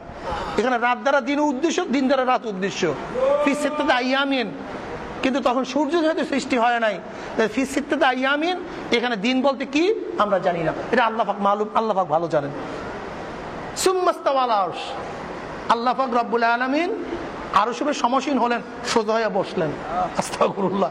যাই হোক, ইউদাব্বিরুল আম, আল্লাহ পাক রব্বুল আলামিন গোটা জগৎকে পরিচালনা করেন। এই আয়াত কেন নাযিল হয়েছে? এই কথা আল্লাহ পাক কেন বললেন? আল্লাহ পাক মুশরিক এবং হিন্দুদের বিশ্বাসকে খণ্ডন করার জন্য এই আয়াত নাযিল করছে। এই আয়াত কেন নাযিল করছে? মুশরিকদের, হিন্দুদের আকীদা বা বিশ্বাসকে রদ করার জন্য, খণ্ডন করার জন্য। আপনি বাংলা শব্দ কন না কেন? আপনি বাংলা শব্দ কয়ে দেবেন, যে এইটারই আরবি কম ওইটার বাংলা আপনি কয়ে দেবেন, তাহলে আমার খেয়াল থাকে না। আমি তো মনে করছি বুঝতে আছে, কথাটা বুঝাতে পারি নাই। খণ্ডন করার জন্য, খণ্ডন করার জন্য। আকীদা কি? মুশরিকদের আকীদা কি? হিন্দুদের আকীদা কি? হিন্দু এবং মুশরিকদের আকীদা হলো আল্লাহ পাক তো আছে, বাদশা তো আছে, ঠিক, কিন্তু বাদশার যেরকম মন্ত্রী প্রয়োজন, মন্ত্রী ছাড়া বাদশাই চালাতে পারে না, ঠিক খালেক তো একজন আল্লাহ আছে, কিন্তু মন্ত্রী ছাড়া সে দেশ কিভাবে চালাবে, এত জগৎ চালাবে কিভাবে? এটা আল্লাহ পাক রব্বুল আলামিন বিভিন্ন ক্ষমতা ভাগ করে দিচ্ছে। বিভিন্ন ক্ষমতা কি করে দিছে? যেমন মেঘের দায়িত্ব একজনের কাছে দিয়ে দিছে, সূর্যের দায়িত্ব একজনের কাছে দিয়ে দিছে, বৃষ্টির দায়িত্ব একজনের কাছে দিয়ে দিছে, পানির দায়িত্ব একজনের কাছে, রিজিকের দায়িত্ব, শিক্ষার দায়িত্ব। এই হিন্দু এবং মুশরিকদের জবাব দেওয়ার জন্য আল্লাহ ইউদাব্বিরুল আম, আল্লাহ পাক কাউকে দায়িত্ব ভাগ করিয়া দেন না, সমস্ত বিষয়ের পরিচালক তিনি। ইন্না রাব্বাকুমুল্লাহুল্লাযী খালাকাস সামাওয়াতি ওয়াল আরদা ফি সিত্তাতি আইয়ামিন, আল্লাহ পাক যিনি সমস্ত জগৎকে সৃষ্টি করে, সুম্মা ইস্তাওয়া আলাল আরশ, তিনি ক্ষমতায় বসলেন। ইউদাব্বিরুল আম, সমস্ত বিষয় তিনি পরিচালক। ক্লিয়ার কাট কথা। সৃষ্টি করছেন তিনি, পরিচালক তিনি। এখানে সুম্মা ইস্তাওয়া আলাল আরশের অর্থটা কি? আমরা স্পষ্ট বলছি, এখানে তিনি ক্ষমতা গ্রহণ করছেন। কি গ্রহণ করছেন? কিন্তু সালাফি লামুসাবিরা কি বলবে? আল্লাহ পাক আরশে বসছেন। আরশে বসা মানে সোজা হয়ে বসা। এর জন্য কোন অবস্থাতে সালাফির গোষ্ঠী আল্লাহকে ওই চেয়ার থেকে নামাইতে পারে না, ওই চেয়ারেই বসা আছে তিনি। আল্লাহ পাককে সবসময় চেয়ারে বসায় রাখছে। নাউজুবিল্লাহি মিন যালিক। আপনারা বলেন তো, এক রাজা যাওয়ার পরে আর এক রাজা সিংহাসনে বসছে, আচ্ছা আপনারা বলেন এই বসার উদ্দেশ্য কি? কি কথা বলেন না কেন? এই চেয়ারে বসা উদ্দেশ্য কি? না ওই চেয়ারটাই বসা? এটা পাগলেও বুঝে, ছোট মানুষও বুঝে। এখানে চেয়ারে বসা মানে ক্ষমতা গ্রহণ করা, ক্ষমতা নেয়া। চেয়ার মূল উদ্দেশ্য না। তিনি চেয়ারে না থাকলে হবে কি? যেমন এক ব্যক্তি ক্ষমতা নিচ্ছে বরিশাল বসিয়া, তার সংসদে তার চেয়ার, কিন্তু তাকে ক্ষমতা নিতে পারে কি পারে না? কথাটা বুঝাতে পারি নাই। এখানে সিংহাসন উদ্দেশ্য হলো, সুম্মা ইস্তাওয়া আলাল আরশ উদ্দেশ্য হলো কি? আল্লাহ পাক ক্ষমতা অধিক হইছেন, ক্ষমতায় বসছেন, ক্ষমতা গ্রহণ করছেন। ইউদাব্বিরুল আম, এবং আল্লাহ পাক রব্বুল আলামিন সমস্ত ক্ষমতা পরিচালনা করেন। কারোর কাছে ক্ষমতা ভাগ করিয়া দেয় নাই। ওই মুশরিক এবং হিন্দুদের আকীদাকে রদ করার জন্য আল্লাহ পাক এই আয়াত নাযিল করছে। কিন্তু ইস্তাওয়া শব্দের অর্থ যে আরবি জানেন সবাই জানেন, ইস্তাওয়া শব্দের অর্থ হলো সোজা হয়ে বসা। নাউজুবিল্লাহ, আমরা কি এই কথা বলতে পারি যে আল্লাহ পাক সোজা হয়ে বসছে? হ্যাঁ, আল্লাহ কি আমাদের মতো? কিন্তু দেখবেন ওদের মূল কথা হলো যে আল্লাহ পাক আরশের মধ্যে সমাসীন অবস্থায় আছেন, বসা অবস্থায় আছেন। এখন আমি যদি বলি বুঝলাম আল্লাহ পাক আরশের নিচে উপরে আছে, তাই নিচে কে আছে? কি কথাটা বুঝাতে পারিনি? সুম্মাস্তাওয়া আলাল আরশ, আল্লাহ পাক আছে কোথায়? আরশের। তা আরশের নিচে কে? কথাটা বুঝাতে পারিনি। প্রশ্ন আছে কি নাই? তারপরে কথা বলেন না কেন? আমরা বললাম কি আল্লাহ পাক কোথায় আছে? আরশের নিচে কে? প্রশ্ন আছে কি নাই? মসজিদের মধ্যে কে? ঘরের মধ্যে কে? বাহিরে কে? এই ওদের আকীদা হলো আমিনতুম মান ফিস সামা। ওদের আকীদা হলো আল্লাহ পাক আসমানেই থাকে, আর কোথাও যেতে পারে না। এই কারণেই আপনি যদি বলেন আল্লাহ পাক রব্বুল আলামিন তোমার সাথে আছে, তখন তাদের মধ্যে আকীদা পয়দা হয়ে যায় আল্লাহ পাক আসলো কিভাবে? মূল থিম এখানে। কথাটা বুঝাতে পারি নাই? এই মূল বিশ্বাস ওদের এখানে গলত। মূল বিশ্বাস হলো এখানে গলত। ওরা আল্লাহকে আরশের উপরেই বসায় রাখছে, আল্লাহ পাককে আরশের উপরেই বসায় রাখছে। আমরা আল্লাহকে আরশের বসায় রাখি নাই, বরং আমরা মনে করি আল্লাহ পাক ক্ষমতা গ্রহণ করছেন। কি কথা ঠিক না? আল্লাহ পাক কোথায় আছেন, কোথায় বসছেন, কি অবস্থায় আছেন, এই সম্পর্কে প্রশ্ন করছে ইমাম মালিক রাহমাতুল্লাহ আলাইহি। সুফিয়ান সাউরির কাছে উম্মে সালমার কোন কৌলে উম্মে সালমা রাদিয়াল্লাহু তাআলার কাছে প্রশ্ন করছে আর রহমানু আলাল আরশি ইস্তাওয়ার অর্থ কি? আর রহমানু আলাল আরশি ইস্তাওয়ার অর্থ কি? তারা সবাই জবাব দিছেন আল ইস্তাওয়া মালুম, আল ইস্তাওয়া ওয়াল কাইফু মাজহুল, ওয়াল কাইফু মাজহুল, ওয়াল ঈমান বিহি ওয়াজিবুন, তার উপর ঈমান আর কি ওয়াজিব, ওয়া সুআলু আনহু বিদআতুন। তিনি বলেছেন ইস্তাওয়া মালুম, আল্লাহ পাক আরশের উপর সমসীন আমরা জানি, কিন্তু কিভাবে, কোন এরকম সোজা হয়ে বসা না কাইতুইয়া বসা না আদু আরশের উপরে আছে কি নাই এটা আমরা জানি না। কাইফিয়াত পদ্ধতি কি মাজহুল, আমাদের অজানা। ঈমান বিহি ওয়াজিবুন, আল্লাহ পাক আছেন আরশের উপরে, এইটার উপর ঈমান আনা কি, কিন্তু পদ্ধতি প্রক্রিয়া সোজা না বেঁকা, আরশের উপরে না নিচে, এই সমস্ত এরকম না, এইটার উপর ঈমান আনা কি ওয়াজিব। আর এই ব্যাপারে প্রশ্ন করা বিদআত, এই ব্যাপারে প্রশ্ন করা কি? প্রশ্ন করা বিদআত, গোমরাহ হয়ে যাবে। এখন গোটা সালাফিদের আকীদা দুই জায়গায় গিয়ে ঠেকছে। কয় জায়গায়? দেখবেন সমস্ত সালাফিরা আপনাকে প্রশ্ন করবে আল্লাহ কোথায়, প্রথমে প্রশ্ন করবে আল্লাহ কোথায়। যদি আপনি আসমানে না বলেন অমনি তুমি কাফির হয়ে গেছে, অমনি বলবে কি? যেমন সাইদ আহমদ পালভি দামা বরকম লেখছে, এক বড় আলেম সৌদি আরবে গেছে, যাওয়ার পরে এক হেরেমের ইমাম সাহেব পরিচিত হওয়ার পরে প্রথম প্রশ্ন করছে আল্লাহ পাক কোথায়, আল্লাহ পাক কোথায়। প্রশ্ন করার সাথে সাথে আলেম সাহেব থমকে গেছে। কি জবাব দিবে? তাদের আকীদা হলো যদি আল্লাহ আসমানে আছে এটুকু বলো তাহলে তুমি মুমিন, আর যদি বলো আল্লাহ পাক কোথায় আমি জানি না তাহলে কাফের হয়ে গেছে। কি কথা ঠিক না? এটা তাদের আকীদা। তখন সাইদ আহমদ পালনপুরি দামাত বরকতম বলতেছেন, আপনি তখন সাথে সাথে বলতেন যে আল্লাহ আসমানে, আমিনতুম বিল্লাহ, আমিনতুম মান ফিস সামা, আমিনতুম মান ফিস সামা। আসলে আমিনতুম মান ফিস সামা, আল্লাহ পাক রব্বুল আলামিন আসমানে আছে। আল্লাহ পাক কোন জায়গায় আছে, কিভাবে আছে, কোন জায়গায় থাকেন, কিভাবে থাকেন, কি কথা ঠিক না? এই ব্যাপারে তো আমাদের এত কিছু জানার দরকার নেই, জানা সম্ভব না। আল্লাহ পাক আসমানে আছেন, শেষ। এই পর্যন্ত কি আমাদের কথা শেষ। কিভাবে আছেন, কোন পদ্ধতি আছেন, এর হালাত কি, অবস্থান কি, এই ব্যাপারে আমাদের জন্য জানা কঠিন, জানাও সম্ভব না। নাউজুবিল্লাহ মিন যালিক। যদি আল্লাহকে আরশের উপরে বসানো এই আকীদা পোষণ করি তাহলে মুজাসসামিয়াদের আকীদার সাথে মিলিয়ে যায়। যে মুজাসসামিয়ারা যেরকম বলে আল্লাহ পাকের শরীর আছে, ওই সালাফিরাও আসলে মূলত আল্লাহ পাকের শরীর আছে এটা সাব্যস্ত করতে চায়। ওই মুসাব্বিহের গোষ্ঠী ওরাও কিন্তু আল্লাহ পাকের হাত পাও আছে আমাদের মতই এইটা প্রমাণ করতে চায় যে এটা সমস্ত গোমরাহি, যে এটা সমস্ত ধ্বংসের কারণ। কি কথা ঠিক না? কাজে খবরদার, আল্লাহ পাক রব্বুল আলামিন এই সালাফি এবং তথাকথিত লামুজহাবিদের আকীদার থেকে আমাদেরকে বাঁচিয়ে থাকার তৌফিক আল্লাহ পাক আমাদের সবাইকে দান করেন। আল্লাহ পাক রব্বুল আলামিন নিজেই বলেন, আহুয়া মাআকুম আইনামা কুনতুম কুল্লু মান আলাইয়া ফানিউ ওয়া ইয়াবকা ওয়াজহু রাব্বিকা যুল জালালি ওয়াল ইকরাম। এখানে আল্লাহ পাকের চেহারা আমরা সাবেত করি না, বরং অজহুর দ্বারা উদ্দেশ্য আল্লাহ পাকের অজহুর জাত। কি কথা ঠিক না? কিন্তু ওরা বলবে চেহারা। এগুলো সব আকীদার বিষয়। ওরা আল্লাহ পাকের চেহারাকে সাব্যস্ত করে। কি কথা ঠিক না? আল্লাহ পাক আমাদের মতো এইটাই লামুসাবিরা সাব্যস্ত করে। ওরা মুসাব্বিয়া এবং মুজাসসামিয়া গ্রুপের। ওদের শুধু আমলের মধ্যে ত্রুটি না, বরং ওদের আকীদার মধ্যেও ত্রুটি, ওদের বিশ্বাসের মধ্যেও কি ত্রুটি। আগেকার জমানা কত সুন্দর ছিল।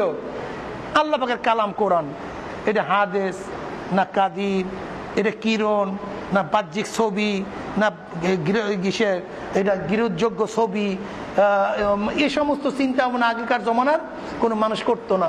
কোরআন আল্লাহ পাকের কালাম, বাস আলহামদুলিল্লাহ শেষ। আর রহমানু আল্লাহ শাস্তাওয়া, আল্লাহ পাক আছেন আরশের উপরে, শেষ।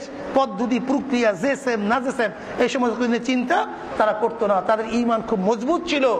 কিন্তু আমাদের মধ্যে বেশি ইশকাল প্রশ্ন করতে করতে আস্তে আস্তে আমরা ঈমান থেকে কি হয়ে যাইতেছি, বের হয়ে যাইতেছি। এর জন্যই দেখবেন, আপনি যদি বলেন আমি আল্লাহর সাথে, আল্লাহ বান্দার সাথে মিলিয়ে যায়, তখন তারা বলবে আল্লাহ মেলে কেমনে? আল্লাহ তো আরশের মধ্যে আছে। কথাটা ওই আকীদার থেকে। এই জন্য দেখবেন তরিকাপন্থীরা যখন বলে অহুয়া মাআকুম আইনামা কুনতুম, এই কথার অর্থ কি? এ হয় কিভাবে? আল্লাহ তো আরশের মধ্যে আছে, সে তোমার সাথে মিলবে কিভাবে? কথাটা বুঝতে পারি নাই।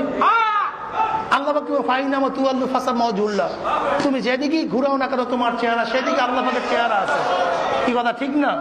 এর তার মানে ওরা বলবে যে আল্লাহ পাক তো আরশের মধ্যে আছে, সেখানে আসবে কিভাবে? এদের আকীদা। আল্লাহ পাক রব্বুল আলামিন নাহনু আকরাবু মিন হাবলিল ওয়ারিদ, নাহনু আকরাবু ইলাইহি মিন হাবলিল ওয়ারিদ, নাহনু আকরাবু ইলাইহি মিন হাবলিল ওয়ারিদ। এখন আল্লাহ পাক রব্বুল আলামিন তোমার শারদাগের নিকটে কিভাবে হবে? সে তো আরশের মধ্যে আছে। এর জন্য ওরা আল্লাহর সাথে মিলিয়ে গেছে, আল্লাহর সাথে মিল হতে পারে এই কথা বিশ্বাস করতে পারে না, পারি না। আল্লাহ পাক হাদিসে কুরসির মধ্যে কি বলেন? আনা ইনদা যন্নি আবদি বি, আনা ইনদা যন্নি আবদি বি ওয়া আনা মাআহু ইযা যাকারানি। যখন বান্দা জিকির শুরু করে তখন আমি তার সাথী হয়ে যাই। তো ওদের আকীদা কি? আল্লাহ তো আরশের মধ্যে আছে, তো সে সাথী হবে কিভাবে? এর জন্য এটার মধ্যে তারা ইশকাল করে, ইখতিলাফ ধরে। এই কথাগুলি তারা মানতে চায় না। এগুলি সম্পূর্ণ তাদের আকীদার গলত, তাদের বিশ্বাসের গলত এবং ভ্রান্তি গলত। কাজে লামুজহাবিরা শুধু আমলের দিক থেকে ইখতিলাফ করে নাই, বরং তার আকীদা বা বিশ্বাসের মধ্যে কি করছে? ইখতিলাফ করছে। ঈমান আনা ওয়াজিব যে আল্লাহ পাক রব্বুল আরশের উপরে আছে, কাইফিয়ত আমাদের জানা নাই, বেলা ইশকাল। আল্লাহ পাক আরশের, আর রহমানু আলাল আরশি ইস্তাওয়া, আল্লাহ পাক আরশের উপরে সমসীন। কি পদ্ধতি, কোন ভাবে, এই ব্যাপারে আমাদের ইখতিলাফ, ইশকাল, মতনৈক্য করা ঠিক হবে না। বরং এই আয়াতের উপরে ঈমান আনা আমাদের জন্য কি ওয়াজিব হবে, লাজিম, জরুরি। পদ্ধতি আমরা জানা নেই, এদের উদ্দেশ্য আমাদের জানা নেই। মানে আল্লাহ পাকের গোটা সিফাত এবং কাইফিয়াতের মূল পদ্ধতি আমরা কেউ অনুধাবন করতে পারবো না। এটা মানুষের অনুধাবনের বাহিরে, এর অনুধাবনের কি সম্পূর্ণ বাহিরে। এই আয়াতের ঈমান আনা, আল্লাহ পাক রব্বুল আলামিন আয়াতের উপর ঈমান আনছে, আল্লাহ পাক আরশের উপরে আছেন, এইটা আমরা জানি কোরআনের দ্বারা। কি পদ্ধতিতে, কোন কাইফিয়াতে, তার পদ্ধতি থেকে আরশ কেমন, চেয়ার, সিংহাসনটা কেমন, তার সিংহাসনে কিভাবে বসছে, এটার উদ্দেশ্য সিংহাসনেই বসা না ক্ষমতা গ্রহণ করা।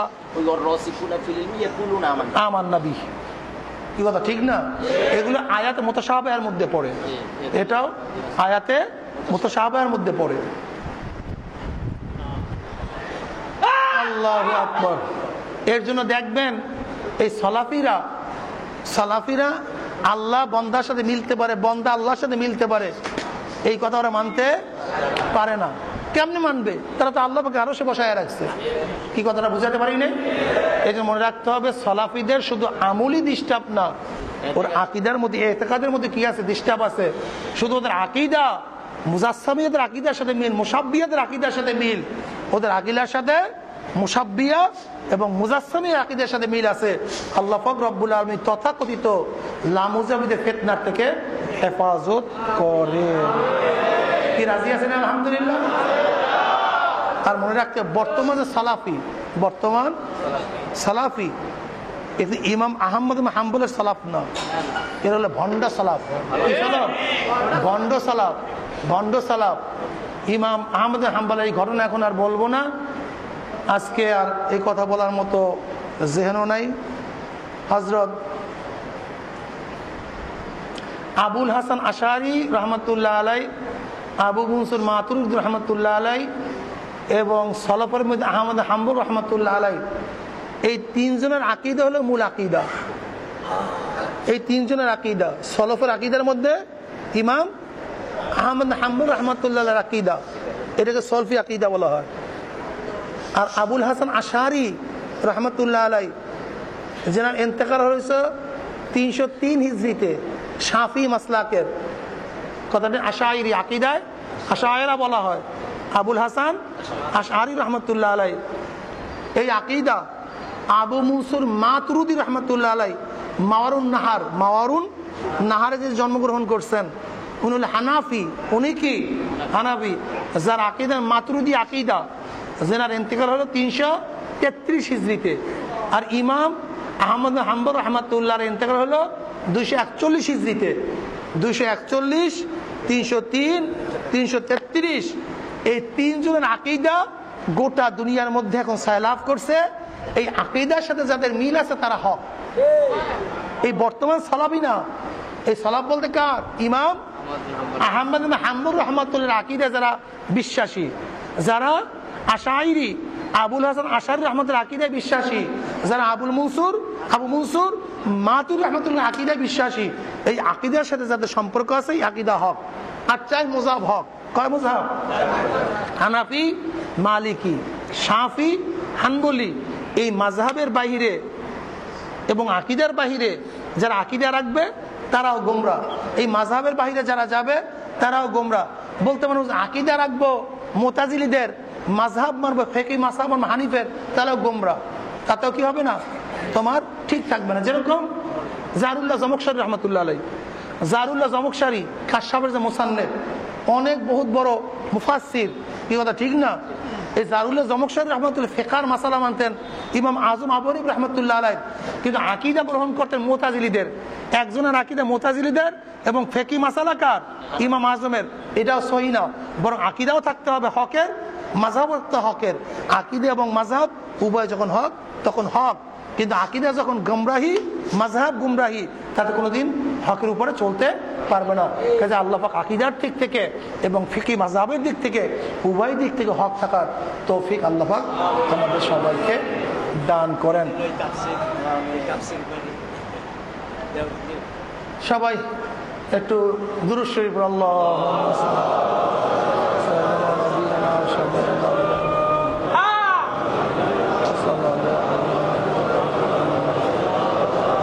আস্তাগফিরুল্লাহ আল্লাযী লা ইলাহা ইল্লা হুয়া, লা হাওলা ওয়া লা কুওয়াতা ইল্লা বিল্লাহ।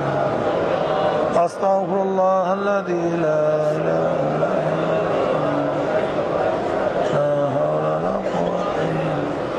اللهم آمين. ربنا ظلمنا أنفسنا وإن لم تغفر لنا وترحمنا لنكونن من الخاسرين. ربنا آتنا في الدنيا حسنة وفي الآخرة حسنة وقنا عذاب النار. يا الله আমাদের গুনাহ খাতা maaf করে দেন।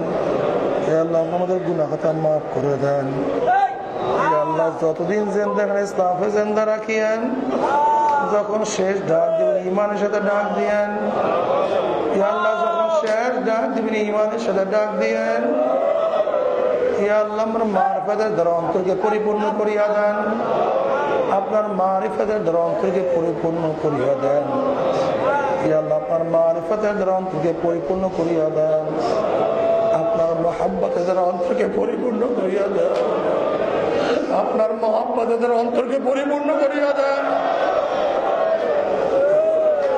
আপনার মহাব্বতের শরাব আমাদেরকে পান করান।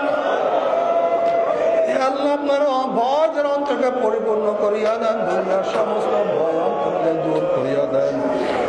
আপনার ওলি না বানাইয়া এখান থেকে কাউকে বিদায় দিন। আল্লাহ আল্লাহ আমাদের সবাইকে মাফ করে দেন, আপনার ওলি হিসাবে কবুল করিয়া নেন। আমাদের আহল আওলাদ আমরা খাস গোলাম বান্দি হিসেবে কবুল করে নেন। যত মুমিন মুত্তাকিন মুজাহিদরা কবর শুয়ে সবার কবরকে জান্নাতের বাগিচা বানায় দেন। খাস করে আমাদের শায়খ ও মুর্শিদের কবরকে জান্নাতের বাগিচা বানায় দেন। মা দাদা সহ তামাম দুনিয়ার মাশায়েখদের মাকামকে জান্নাতে আমাদের বুলন্দ করে দেন। রব্বির হামহুমা কামা রব্বায়ানি সগীরা। সুবহান রাব্বিকা রব্বিল ইজ্জাতি আম্মা ইয়াসিফুন ওয়া সালামুন আলাল মুরসালিন আলহামদুলিল্লাহি রাব্বিল আলামিন। আসসালামু আলাইকুম।